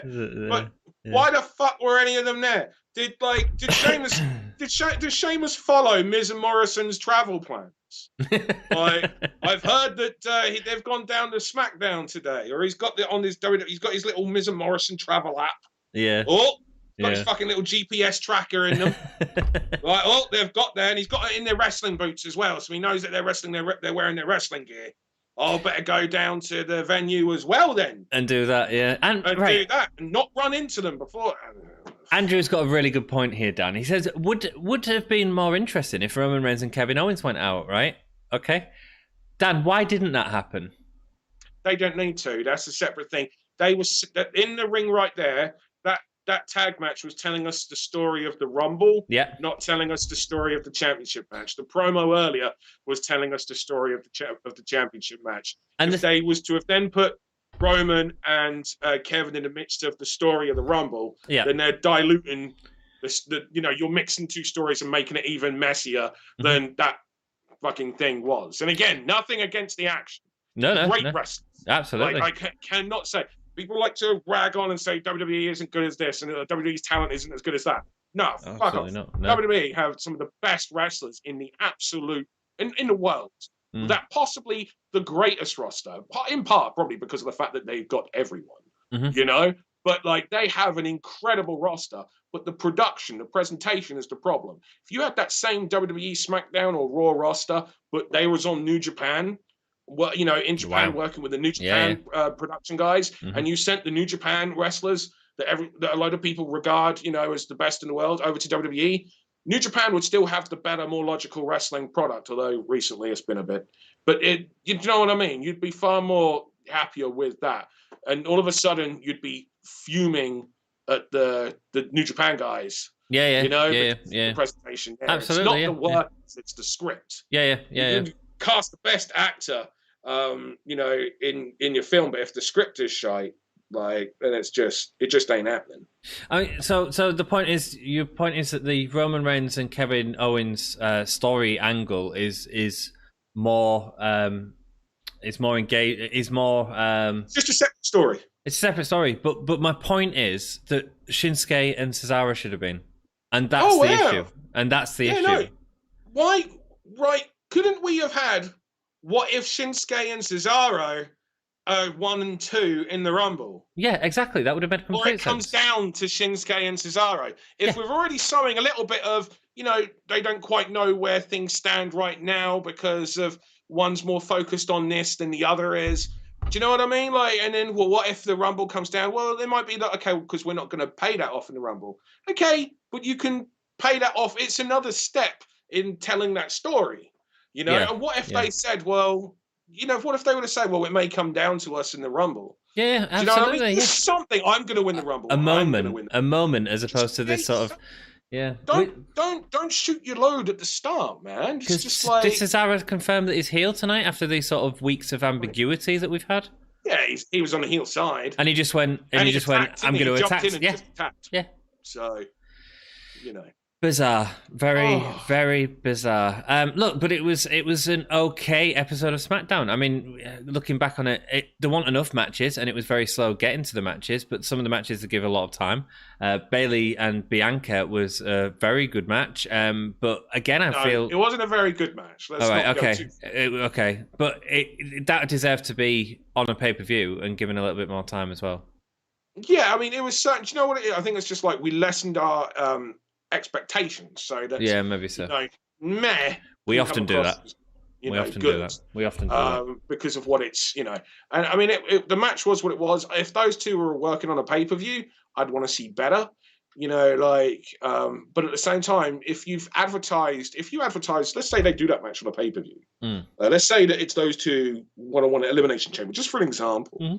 If your example of the quality of a match that you're going to get is what we saw on TV tonight, what makes you then want to pay the network for it? When Rob Van Dam and Jerry Lynn had their match on TV, it was absolutely incredible. And so when they then had their match on pay-per-view, you're like, I've got to see the rematch. Their match was so goddamn good. Do you know what I mean? Yeah. But that's not what we get. We get like a lackluster TV style version, so they save it for the pay-per-view, and it's just like, you got to give me more, man. You got to make me want to buy. Yeah, put the money down. It's because money's valuable these days as well. Yeah. I mean, look, Rumble's going to be interesting. We are covering it with the Wrestle Story on this channel, so come and hang out with us if you fancy that. And please check out Pro Wrestling Eve if you haven't. It's friggin' outstanding. Dan is the producer for Pro Wrestling Eve, and I look forward to everything that you're doing in the future, man. I can't wait until the show starts up and we can go see a live show. Fucking A. I'm coming down. We're having a pint, man. We're having a fucking pint. A. Smackdown was rubbish, overproduced. 4 matches and 2 ended in a DQ. It's a 4 out of 10, and I'm being generous. 3 out of 10. Hull Yeah Futuristic, 7.9 out of 10. We saw the same angle on SmackDown in the closing as what we saw at the start of Raw. It starts off as this match, then it turns to this match, then it turns to this. Yeah. We got the same thing on SmackDown tonight. Right. What the hell, man? I don't know. It's just lazy, isn't it? Do you know this? Yeah. Do you know this week's Raw? I was looking at it and I was like, did they just like not be able to write anything? So they thought, oh, we'll get the script out from last week and just redo it. Can you explain something to me, actually? Why has Miz got the Money in the Bank back? I've missed all that. Why has he got that back? Oh God, yeah. So he cashed it in at TLC, but oh God, Morrison cashed it in for him, which meant that it wasn't official. And when they did that at TLC, I was like, this is fine. And actually, I really enjoyed that match. I thought it was a great match anyway. It was Drew and AJ won it, and then The Miz interfered. But actually, I thought the match was outstanding. I love the TLC pay-per-view, actually. I thought it was a really good pay-per-view. It was very good. Yeah. So I was like, cool, they've got it out the way. They've done the cash-in, but no, they give it back to him for whatever reason. But they should have completely got rid of it because it's garbage. It just feels to me like they suddenly realised, oh shit, actually, we've got ourselves another problem coming up. With and Goldberg. We need to do that, so therefore we'll put it back on. You know, like they obviously, if they did do it with John Morrison, they did it, you know, thinking ahead, then they just obviously didn't want to beat AJ. Thinking ahead. Well, I mean, if they did have Morrison do it, then maybe, you know, but even so, it just sounds bullshit. Yeah. You know? It is. It's just bizarre. No, he just basically gave it back to him. It was really weird. It seems like they have Vince Russo back writing for WWE. We are at. I don't think tonight's SmackDown was like that. I think Raw is that terrible. It's a different style of bad though to Vince Russo, but it is Vince Russo-esque bad. But this is how bad it is. This is getting into WCW 2002 territory. Raw certainly is, anyway. If it's WCW 2002, that's incredible because the company was already gone by then. But like, sorry, but yeah, we are at at the end. We are at the end of when WCW was just, practically unwatchable. Yeah. I remember to this day the point where I felt that WCW jumped the shark, and I remember it was Savage was in the ring and he had this like athletic bag, and Kevin Nash is on the Tron, and all of a sudden and there's like this bucket of gunge in the ring. And then out of the athletic bag comes a very flexible woman who grabs, we don't know who she is, never seen her before. Right. And she grabs the bucket of gunge. She tips it over Savage. We never see her again. Like, she was purely like, they had this idea in their mind and then they hired a contortionist. Do you know what I mean? Yeah. And it was like, number one, why did he randomly take down his fucking athletic bag? Didn't he think, it's a bit heavier? You know, why, like, there was no need for the gunge prior. All of a sudden, there's gunge in the fucking ring for this one. And I was just like, I just remember that being, and I'm out. I'm done. Yeah. That's enough. That was your tipping point. That was it. That was jumping the shark right there. That was it. There we go. So the Miz beats Goldberg at the Rumble. No. The Miz might get a mofo if that happened. The Goldberg won't be in the ring long enough for the Miz to come out and make his entrance. Will Goldberg beat the Miz? Well, yeah, Goldberg could beat the Miz. Yeah, the Miz could come out and cash in, and then that's how you keep Drew strong. But I don't know. If they go down that route where they actually put the belt on Goldberg through those kind of bullshit, then I'm like, oh man. Would that be jump the shark moment? But you don't have a choice now. I can't. I have to still because it's my business and whatnot. But like, yeah. I mean, because Raw's already jumped. Like, the Raw's already unwatchable for me, as you know. Yeah. But the idea that like that I watch a pay-per-view that had, oh man, I can't even comprehend this. Genuinely, my brain is hurting just thinking that this is a possible potential. At some point they've discussed it. There's going to be something goofy happening, and I think anyone that doesn't think that Goldberg is going to win is going to get there. Sorry, just saw someone say, Dan, I live near Bethnal Green. He's tried stopping me going to Eve when the real lockdown is up. Look forward to it. There we go. That's Jackie boy. That's Jackie. We can't wait. And we've already said we're going down for a beer. So the Miz beats Goldberg at the Rumble. I don't know. Vince kept all the old scripts and just plugs in this year's name. I wish he did. I think some of the older scripts were better than the crap. He's keeping the old scripts from last week, and the problem is they're getting some food on them, so they can't read them properly, and it's just. Sorry, Karen. No, that's it. I was just going to say, like, I think WWE hasn't been consistently good. There is pretty much since the Shield broke up. Like, there was some good stuff at times afterwards, but there was a period of time when, like, we were getting just. Like, the storylines were engaging and interesting, and the matches lived up. Like, that period of time when we were getting like Shield 6-man tag matches week after week, man, that was so good. The wrestling was fantastic, and it was interesting, and the Shield felt fresh as well. Does anyone feel fresh in WWE these days? I don't think anyone does. No, I don't. No, I wouldn't really say so. Who the hell you could maybe argue the Fiend. I think the Fiend is at the point of jumping the shark. Right. Well, I like the Fiend character. I've said it for a while. I've said before, I'm not an anti-Fiend guy, but I think in them trying to produce him as a babyface, I think that it's gone. Oh man, I've not enjoyed this Randy Orton. What is it about the Fiend or Bray Wyatt and Randy Orton that just seems to bring out the worst in both of them? In WWE television. Yeah. It should work, but it just doesn't at all. I've got loads of issues with him, but the reason that I say the Fiend is because that's still something that people are engaging with in terms of excited to see what comes out of it. And I'm not saying it's good, and I'm not saying that the payoff's there, but people are still obviously still engaged within it. And if you look at the YouTube numbers, you can't sort of argue that, compared to the rest of the programming. But it's a bit like Dom said earlier. He said like the Fiend and the Alexa Bliss are the best things on Raw. Raw's Wow, not. I mean, it's not an accolade, is it? You know what I mean? That's a damning of the product. That ain't no fucking. Yeah, exactly. And you know, you look at the champion and all this sort of stuff with Alexa Bliss. It's weird. It's weird. I've got a question for Dan. Says Jake, how do you deal when a match turns into a fight? Like, who calms it down and what happens after, etc.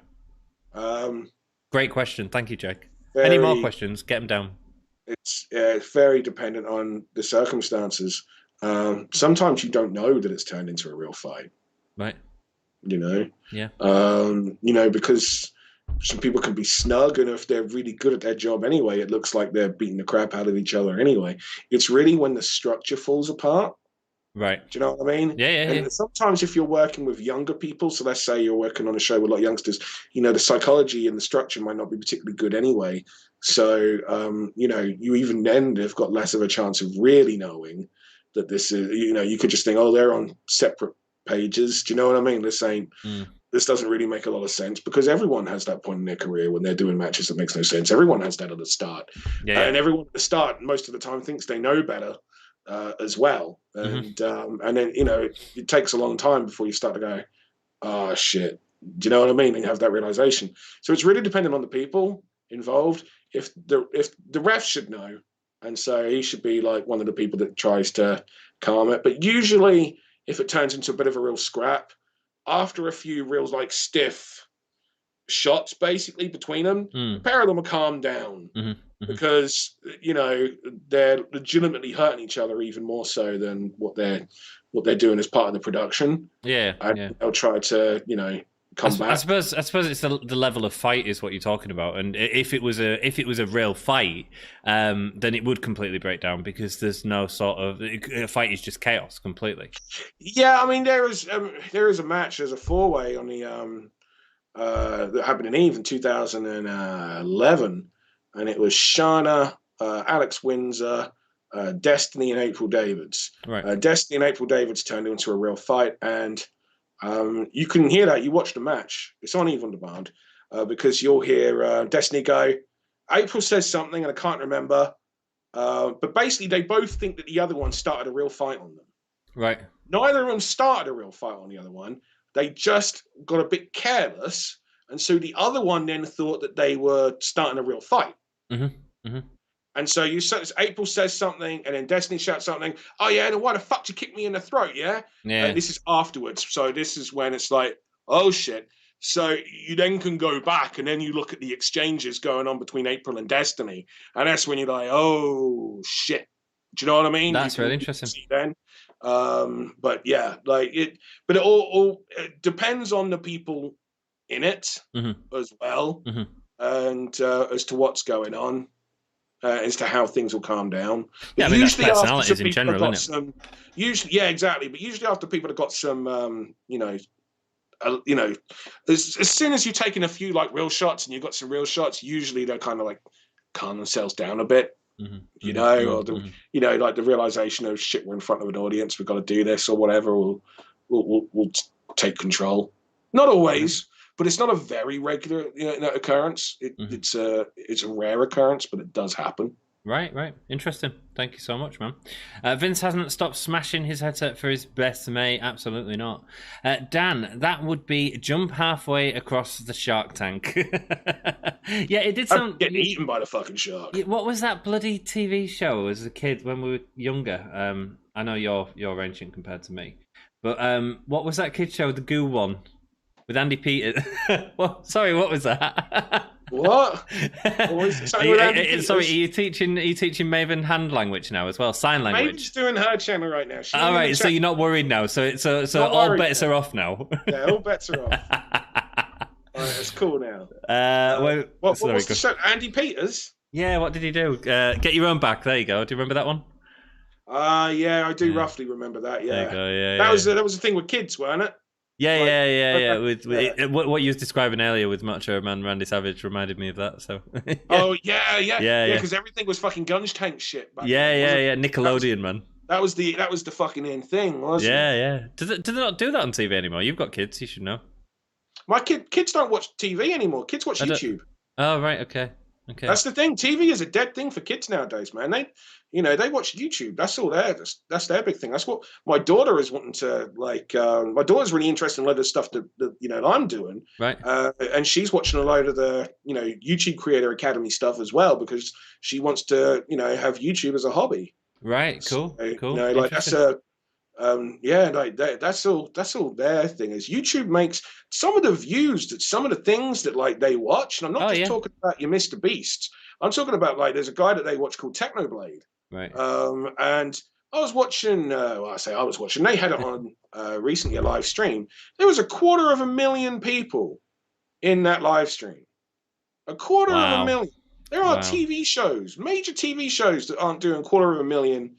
Consistently. Yeah, absolutely. They had this other show called Unus Annus stream that they were watching. There was over 1 million people watching their live stream. Over 1 million. Can you imagine how quick that fucking chat was going? Oh, it was making me nauseous. Yeah, I bet. Well, we currently have 13 people in. Thank you so much for joining us. Hit that like button; it really helps us out. We may not be, but when Dan gets to 250,000, are you going to do a Raw watch along with us? For 250,000, I would do it. Oh, there we go. So you just sold yourself to the devil. I now know your price. Depends how many fucking, how bad it is at that point. It might be a few years yet, but and it'll probably be. I can't see it. Can you see WWE saving itself right now? Is it going to get out of this? You can always come back because, there was a lot of dodgy stuff, in the 80s and the 90s, and it always came back. Yeah. But but I don't think that they've got. I don't even know if they've got a lot of the inclination how much do they believe that they need to come back from anything right now? The thing is, like, wrestling's at its best when it matches society. That's why ECW became what it was. That's why WWE and WCW had to copy ECW. ECW was ahead of the time in matching where society was. Yeah. ECW is still to this day the single most influential wrestling promotion of all time. And we wouldn't have had the boom period as part if it wasn't for the influence of ECW. And but WWE and that was good of WWE. That's not bad that they copied ECW. No, that's good because they realized that they were behind the time and things needed to change. The big thing right now is, do WWE actually believe that things need to change, and are they prepared to look outside of their own product? One of the things that I've always done, right, to make sure that I'm trying to keep up with where society is when I was doing Eve, was I paid attention to what the other entertainment industry, what was popular in other entertainments and fashions. Yeah. Because I wanted to see what people cared about and were interested in and were passionate about. Absolutely. I feel that WWE feel that they're above that. And their job, and they can set trends as opposed to absolutely. And it's just like, that's not how life has moved for, a lot quicker than what their presentation of production has. Yeah. Right, and that's what I'm saying. It's like, when I said earlier, it's like kids don't watch TV now; they watch YouTube and Twitch. Yeah. And you got programming on there. Interesting. So should I? But my ticket was out. Oh, that's someone going to Mania, I think. Big C8187 Stevens, welcome, my dude. WWE bought themselves some time by selling the WWE network. They've only sold it in the US. It's only in the US. I'm really worried about that for the UK, though. Well, they're going to be interested in trying to. Sell the licensing rights, absolutely. Yeah, but where's that going to go? Canada, and I think India as well. You've got to have the Sony network station, whatever it is, however it works over there. Right. And now, of course, they've done it with Peacock in the US, which we expected it last year anyway, so it wasn't a surprise. No. It was only the pandemic put a stop to that, because in the January call last year, Vince said that it would begin with WrestleMania, but he didn't name who it was. And Bonnie Hammer, who has long been the person that's really gone to town and worked with, whatever network she was at to bring WWE in at the time. Previously USA Network, and previously I believe she was at Spike, TNN or whatever it was. But she's worked with WWE and bringing them to whatever network she's been a part of. since the 80s, if I'm not mistaken. So the fact that she's now, working on this Peacock, it was always an inevitable that was going to happen. Right. But it doesn't surprise me that they're doing this because everyone's wanting content because of the streaming wars. Yeah. And they're going to make far more money off of licensing their content. Yeah. Than they will. Well, this is worth what is it, $1 billion or something like that? $1 billion over 5 years. I mean, that. We don't know the exact amount, but we know it's around $1 billion. And then that's over 5 years. Then you've got all the content ready to go afterwards as well and sell to the next highest bidder. WWE are making more money now by a long way with no fans in attendance and being able to tell you what you like by piping in fucking cheers and boos. Yeah, they love that control. He's going to hate it when it comes back. I can't wait to see that happen. The other thing, so the reason I'm concerned about the UK for the WWE network is right now we see them in a relationship with BT Sport. BT Sport are spending a lot of money on getting more and more stuff on there. They've got a BT Sport app, haven't they, as well? Yes, that's right. I can see BT Sport buying WWE, and then the issue with that is the price point. So with Peacock, the Americans have got it great because they're getting either half price or free to some extent for WWE Network. Across here, there's potential that could, if that went to BT Sport, that could be 4 times the price it is now. Yeah, I'm interested to see what the ratings are for WWE over here. I'm just going to look them up right now. Cool, man. Because the ratings for WWE have been very inconsistent. I mean, AEW is the most watched wrestling show here in the UK. It doesn't surprise me. It doesn't surprise me. And, a lot of people say, well, it is on a non-subscription channel. And that is absolutely accurate. It is. But it's still on at a really weird time. And it's an inconsistent time. Yeah, it's on like a Sunday, isn't it? I think it's a Friday night or Saturday night. Yeah. But it's inconsistent. Like, it'll be like, midnight one week, 1 a.m. the next, 25 past the next. Do you know what I mean? It's that kind of shit. And the other thing is it's not live as well. Yeah, and it's not live, so the spoilers are already out there. Yeah, and we've all got YouTube. We've all watched these sort of shows and that sort of stuff, Yeah, and exactly, and all the clips are already out there, and I'm trying to. My internet's not freaking. I missed the ending of Smackdown. Was it a typical go-home Rumble ending? Yes, it was. But even worse than that, Millie, they just sort of screwed over this Cesaro Shinsuke story, which they were teasing us with. Because Cesaro just was fighting Shinsuke for no reason. It was weird. Hi, Swerve Show. How are you doing? What's up, Dan? Last night's Eve show was amazing. Hi, Anthony. Yeah, it was great. Dan did a real good job there, man. Thank you, my friend. That was Swerve Show. Greatly appreciate it. Good to see you as well. I had fun last week. Yeah, man. Okay, so let's have a look. January 25th. That's when the last ratings were released.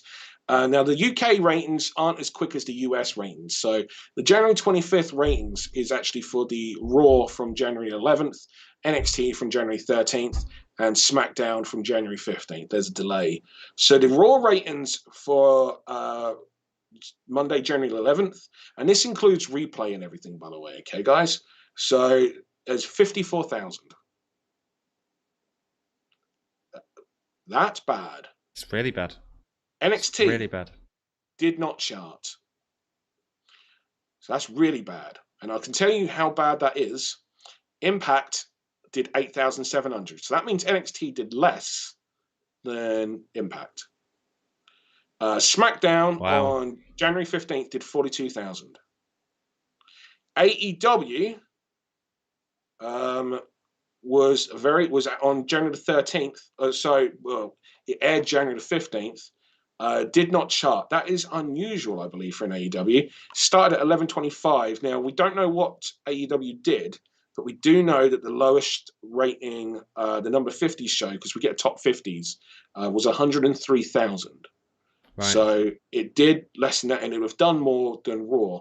The previous weeks, AEW, January the 6th, which aired on January the 8th here in the UK, did 115,000. So I would imagine that the January 15th airing of AEW did not much below 103,000. Wow. The previous, sometimes it just does not chart. It's politics as well as been sort of rampant these last sort of 4 weeks as well. Yeah, but I don't think as much the impact on the UK as much as like news is just big, full stopper, at the moment. But the fact is, oh shit, right? So here we go. January 11th, I did that. So January 11th, 2021. So Raw from December the 28th, 31,400. 31,000. Yeah. SmackDown, 34,600. So as much as the previous week, we had, or the following week, Raw did 12,000 more than SmackDown. The previous week that I'm referring to now, SmackDown beat Raw. NXT once again did not chart. AEW did not chart. Going back to December the 21st, Raw did 27,800. SmackDown did 40,900. AEW again did not chart, but again, it would have been around like the 100,000, 98,000, that kind of figure. And yeah, I mean, Raw again the previous week, 28,000. SmackDown 32,000. So consistently, SmackDown does tend to beat Raw over here, and AEW beats all of them. NXT rarely charts, and Impact does between 8 and 10,000. Better than NXT. That's bizarre, isn't it? Impact the previous week did 14,200, which is not a bad number. AEW Kenny Omega stuff will have been around them. Yeah, AEW the previous week did 150,000. So we know what AEW can do.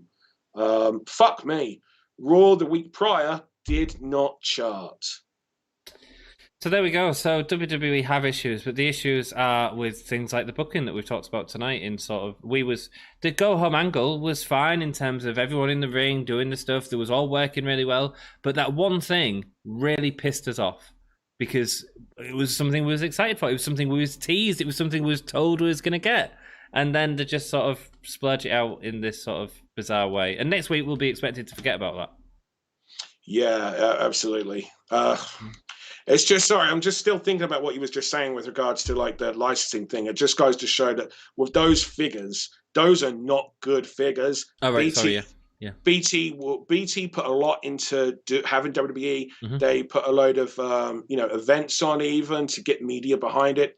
You can see now that we know what we know about the ratings figures over here, we now know why they've brought in that Jenny Bond to try and get some additional publicity on the Royal Rumble. Because remember, Royal Rumble through WrestleMania is the high point of the ratings. Ratings always go down after WrestleMania. So if this is the high point, we are in for some record-breaking lows. And it's interesting, isn't it? And that's that. I mean, so are these streaming networks going to want to pay for WWE? Will WWE accept the amount of money that they're going to offer? Who knows? Yeah, exactly. It's really going to be down on. They're going to look at what their subscription numbers are, in the UK. Yeah. And what is the amount that they can sell it for? Not just what their subscription numbers, but what their projected subscription numbers are. Because if their projections are that subscriptions are going to go down, then they may be in a position of selling the content rights for X amount of years, much like they've done with Peacock, and have as an exclusive. This is why I never deleted any of the old footage that I have from the classic ECW and WCW era, because you never know. Not to mention, you get the product as it was originally intended. As opposed to the new edited product. As opposed to the new edited versions with loads of shit, cut out. And bad music. It's interesting. And the other thing is, I don't think AEW are going to struggle either in terms of getting into... I mean, with them ratings, they won't struggle. And the thing is, like, TNT already have a relationship with Netflix. They've already got stuff on Amazon Prime. They're ready to jump in, Yeah. It's just... It's fascinating. It's fascinating. One thing it does tell us is wrestling's popularity is in the gutter right now, at least especially over here. Absolutely. So, anyways. On Friday, WWE ended up flipping the entrant reveals. The first two men's entrants will now be revealed, and Natalya will face Tamina Snuka in a match to determine the 30th spot in the women's match.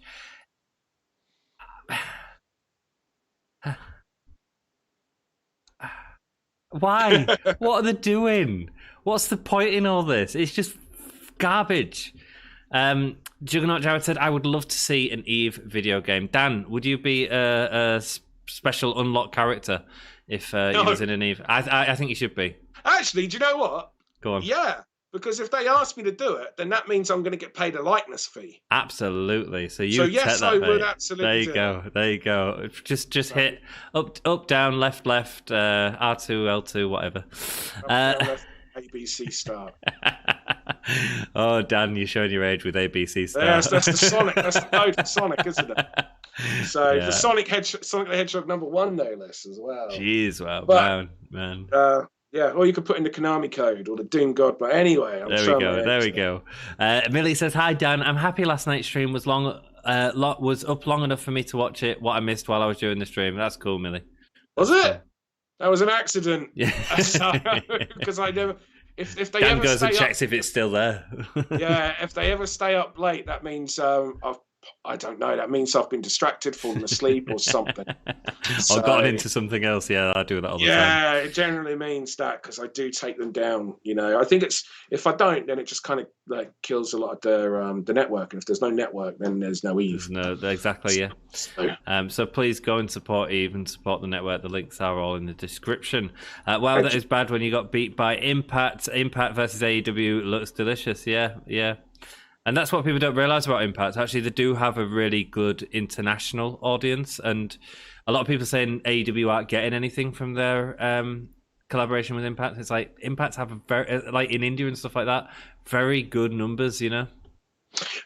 Indy Fagan says it doesn't mean it got beat by Impact. They're on different times and different shows in competition. You're both right. Yeah. They weren't head to head. Yeah. So from a direct perspective, it wasn't beaten.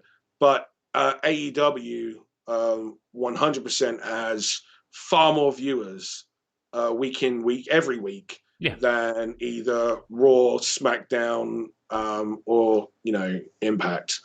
But Indy Fagan is right because what we don't know is you only get a top 50 released shows over here. And so if it's outside, so we don't know that the number 50 show necessarily got, it could be the number 50 was higher than what the on the Wednesday than what the higher number of viewers on the Wednesday than what the number 50 show was on whatever day of the week it is that Impact airs over here. I generally don't know what day Impact airs over here. Wednesday, I think. Is it really? I think so. It's a day after, I think. I'd have to check some of the press releases. Yeah. So you're absolutely right. It's not a direct one, but I think it would be pretty safe to say that Impact is being watched by more. But Impact's also available more on Free Sports, although the channel is not well known. But you can tell by the name that's called Free Sports that it is not a subscription channel. Yeah. So, exactly. And the same goes with the channel that AEW's on. But the channel that AEW's on is a much more well-known channel. Mm-hmm, but the timing really messes with it. Yeah. I really wish to just show it live on a Wednesday. I think that'd do wonders for it. It absolutely would. I'm assuming it's something to do with Fight and how much they're getting paid. Right, probably. Or so. Or perhaps they don't want to. It could be. You know what? It also could be. It could be based on how they do the adverts in the US versus over here. Because we've never had live wrestling on TV on those stations. No, but now we're streaming. On Sky, you should be able to. We've never had it on those. Now you remember even the Royal Rumble would be an hour delayed when it was on Channel 4. Was it an hour delay? Right. Yeah, they delayed. Channel 4 would delay their programming by an hour. Right. Whenever it was on, it was never live on those free-to-air channels. Yeah, terrestrial TV. Thank you. It's all right, man. I'm going to bed, says Jared. I will see everyone on Sunday for the Rumble. Dude, we will be here with our friends at the Wrestle Story. I thought so, lol. See you, Jared. I'm staying up late. Have you two changed your names again, Jake? If so, stop. Rock and roll. Guys, I think we might call it a night. How about that? I agree. Indy Fagan just popped me. Dan just appears to help people set up tables for no reason in a video game. Dan appears whenever there's fighting on the outside of the ring, and I'm just there like, fuck's sake, where's the rest of the crew to help me hold these people back? Yeah, here we go. If there's a lot of security set up to take a bump, Dan will be in front of the camera to make sure that the dangerous part is well covered. Exactly. I know it, man. I know it. Channel 4 went to ads during a Rock promo. How dare they? Who's doing the stream next? It's just going to be me. Look, there is a stream that I want you all to go and follow. We're going to raid them after. If you haven't seen them, this is the Wrestle Story. Dan's a fan of them. I'm a fan of them. They're absolutely wonderful. It's a father and daughter who are doing it. So I'm going to pin the message. But before we do that, I also need to say a massive thank you to Dan, and not just for his insight into this, but also for the wonderful content that has been providing during this really crappy time for people. Very kind of you. No, I appreciate it. It's been good fun. I wouldn't get through episodes of WWE without you and without everyone in the chat. And thanks. I really appreciate everyone that came over and joined us as well. Yeah, man, absolutely. But your channel in general, like giving to people the way that you do is outstanding, and giving people something engaging to watch. You know, it's a really tough time, I think, for people in the world right now, and I think it's content like that really sort of lifts people up. So thank you. Oh, thank you. It's very kind of you to say. Ditto, straight back at you. Straight back at me. Rock and roll. We are going to go, and we'll see you later. We'll do a countdown, and then say, "Oh yeah, Dan, do you want to do the countdown for us, dude?" It's really corny. It's like a Claymore. I hate it. Unless you want to come up with a new gimmick, and I'll just tell Dan, come up with this, and we've got to do this now. I have no idea what's going on just right now, but I'll do the countdown. Dom normally goes 5, 4, 3, 2, 1, like a Claymore, and then we all go, "Oh yeah," right? And it's how we end the streams, right? And I hate the gimmick. If you can we think of something better for us? You're just doing a countdown. What more do you need? Don't get like WWE and overproduce it. I don't even like the countdown. I just want to say thanks very much. See you later. Cheers, lads. The countdown's fine with a whole year. Oh, now you're getting behind Dom. Now I've got to keep it. God damn you, Dan. It's all right. It's a nice little thing for us all. It's a nice. So I'm going to count from 3 though, because 5's too many. Okay, there we go. Okay, fine. Okay, fine. All right. So counting down from 3, and then a whole year. Everyone in the chat, ready? 3, 2, 1. Whole year. Yeah. Cheers, Dan. This is the hardcore legend, Mick Foley. Well, hello and welcome to Give Me a Oh Yeah. I hope everyone there, right there in Yorkshire, is having a nice day. Bang, bang. Have a nice day. Yeah.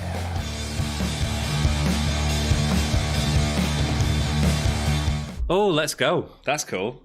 Dan was concerned that Smackdown was going to be no good, and was worried that this stream wouldn't come across as fun. So he had a backup planned, much like I read the Bible during Raw a few weeks ago, and I will have a thesaurus ready for Sunday for the Drew and Goldberg match. Dan has brought some entertainment. Dan.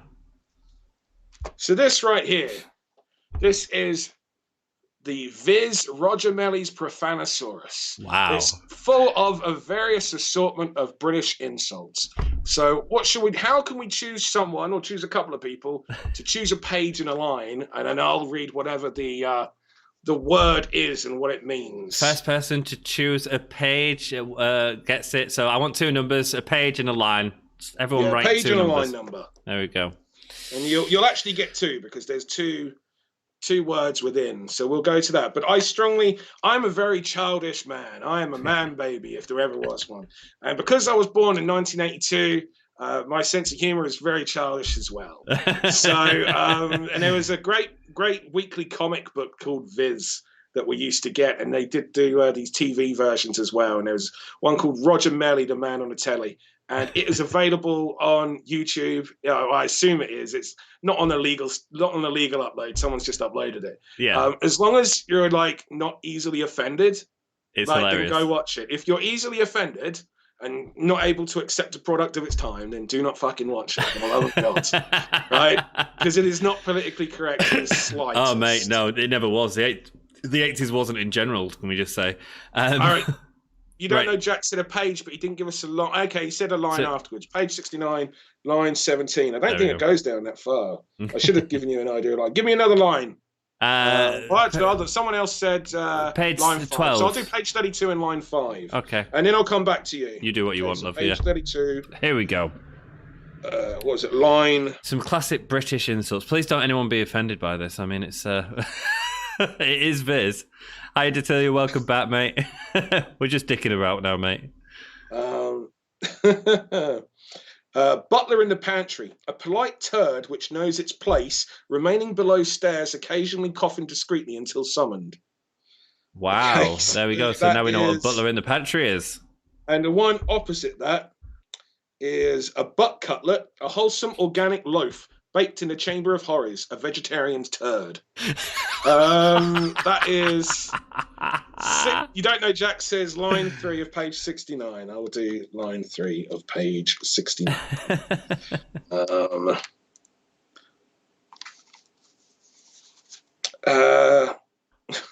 There isn't a page 3. Sorry, there isn't a line page 3. three. It ends at the top. What, you getting like the chapter the ends at the introduction? Well, the closest thing would be extras. Something one tentatively asked for whilst winking at a masseuse or osteopath. The tugging as opposed to the rubbing in a rubber tug shop.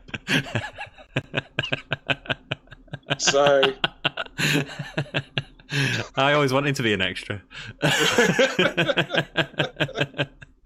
Brilliant. And one more to finish it off, Dan. Okay, I'll go with the eye magnets. Eye magnets. Lovely. Oh, lovely boobies. Yes, there dude, we go. that's a wonderful note to end it up. And Hi, speaking, poor Datilla's come in here, and she's like, "What the fuck? What the fuck is going on?" It's the Gimme a Whole Year Wrestling podcast, dudes. We are all going to raid the Wrestle Story once again. I will put the link in the description. I will pin it. Oh no, it's already pinned. So go join them. Say hello to Maven and Mr. G. They are joining me on Sunday. I'm sure me and Dan will be back together at some point, working in some capacity. If Dan can bear WWE, there will come a point where he's like, "I can't do it, man. I can't do it." Dan, thank you so much. Dudes, everyone take it easy, and until next time, oh yeah! This is the hardcore legend, Mick Foley. Well, hello and welcome to Give Me a Oh Yeah. I hope everyone there, right there in Yorkshire, is having a nice day. Bang, bang! Have a nice day! Yeah!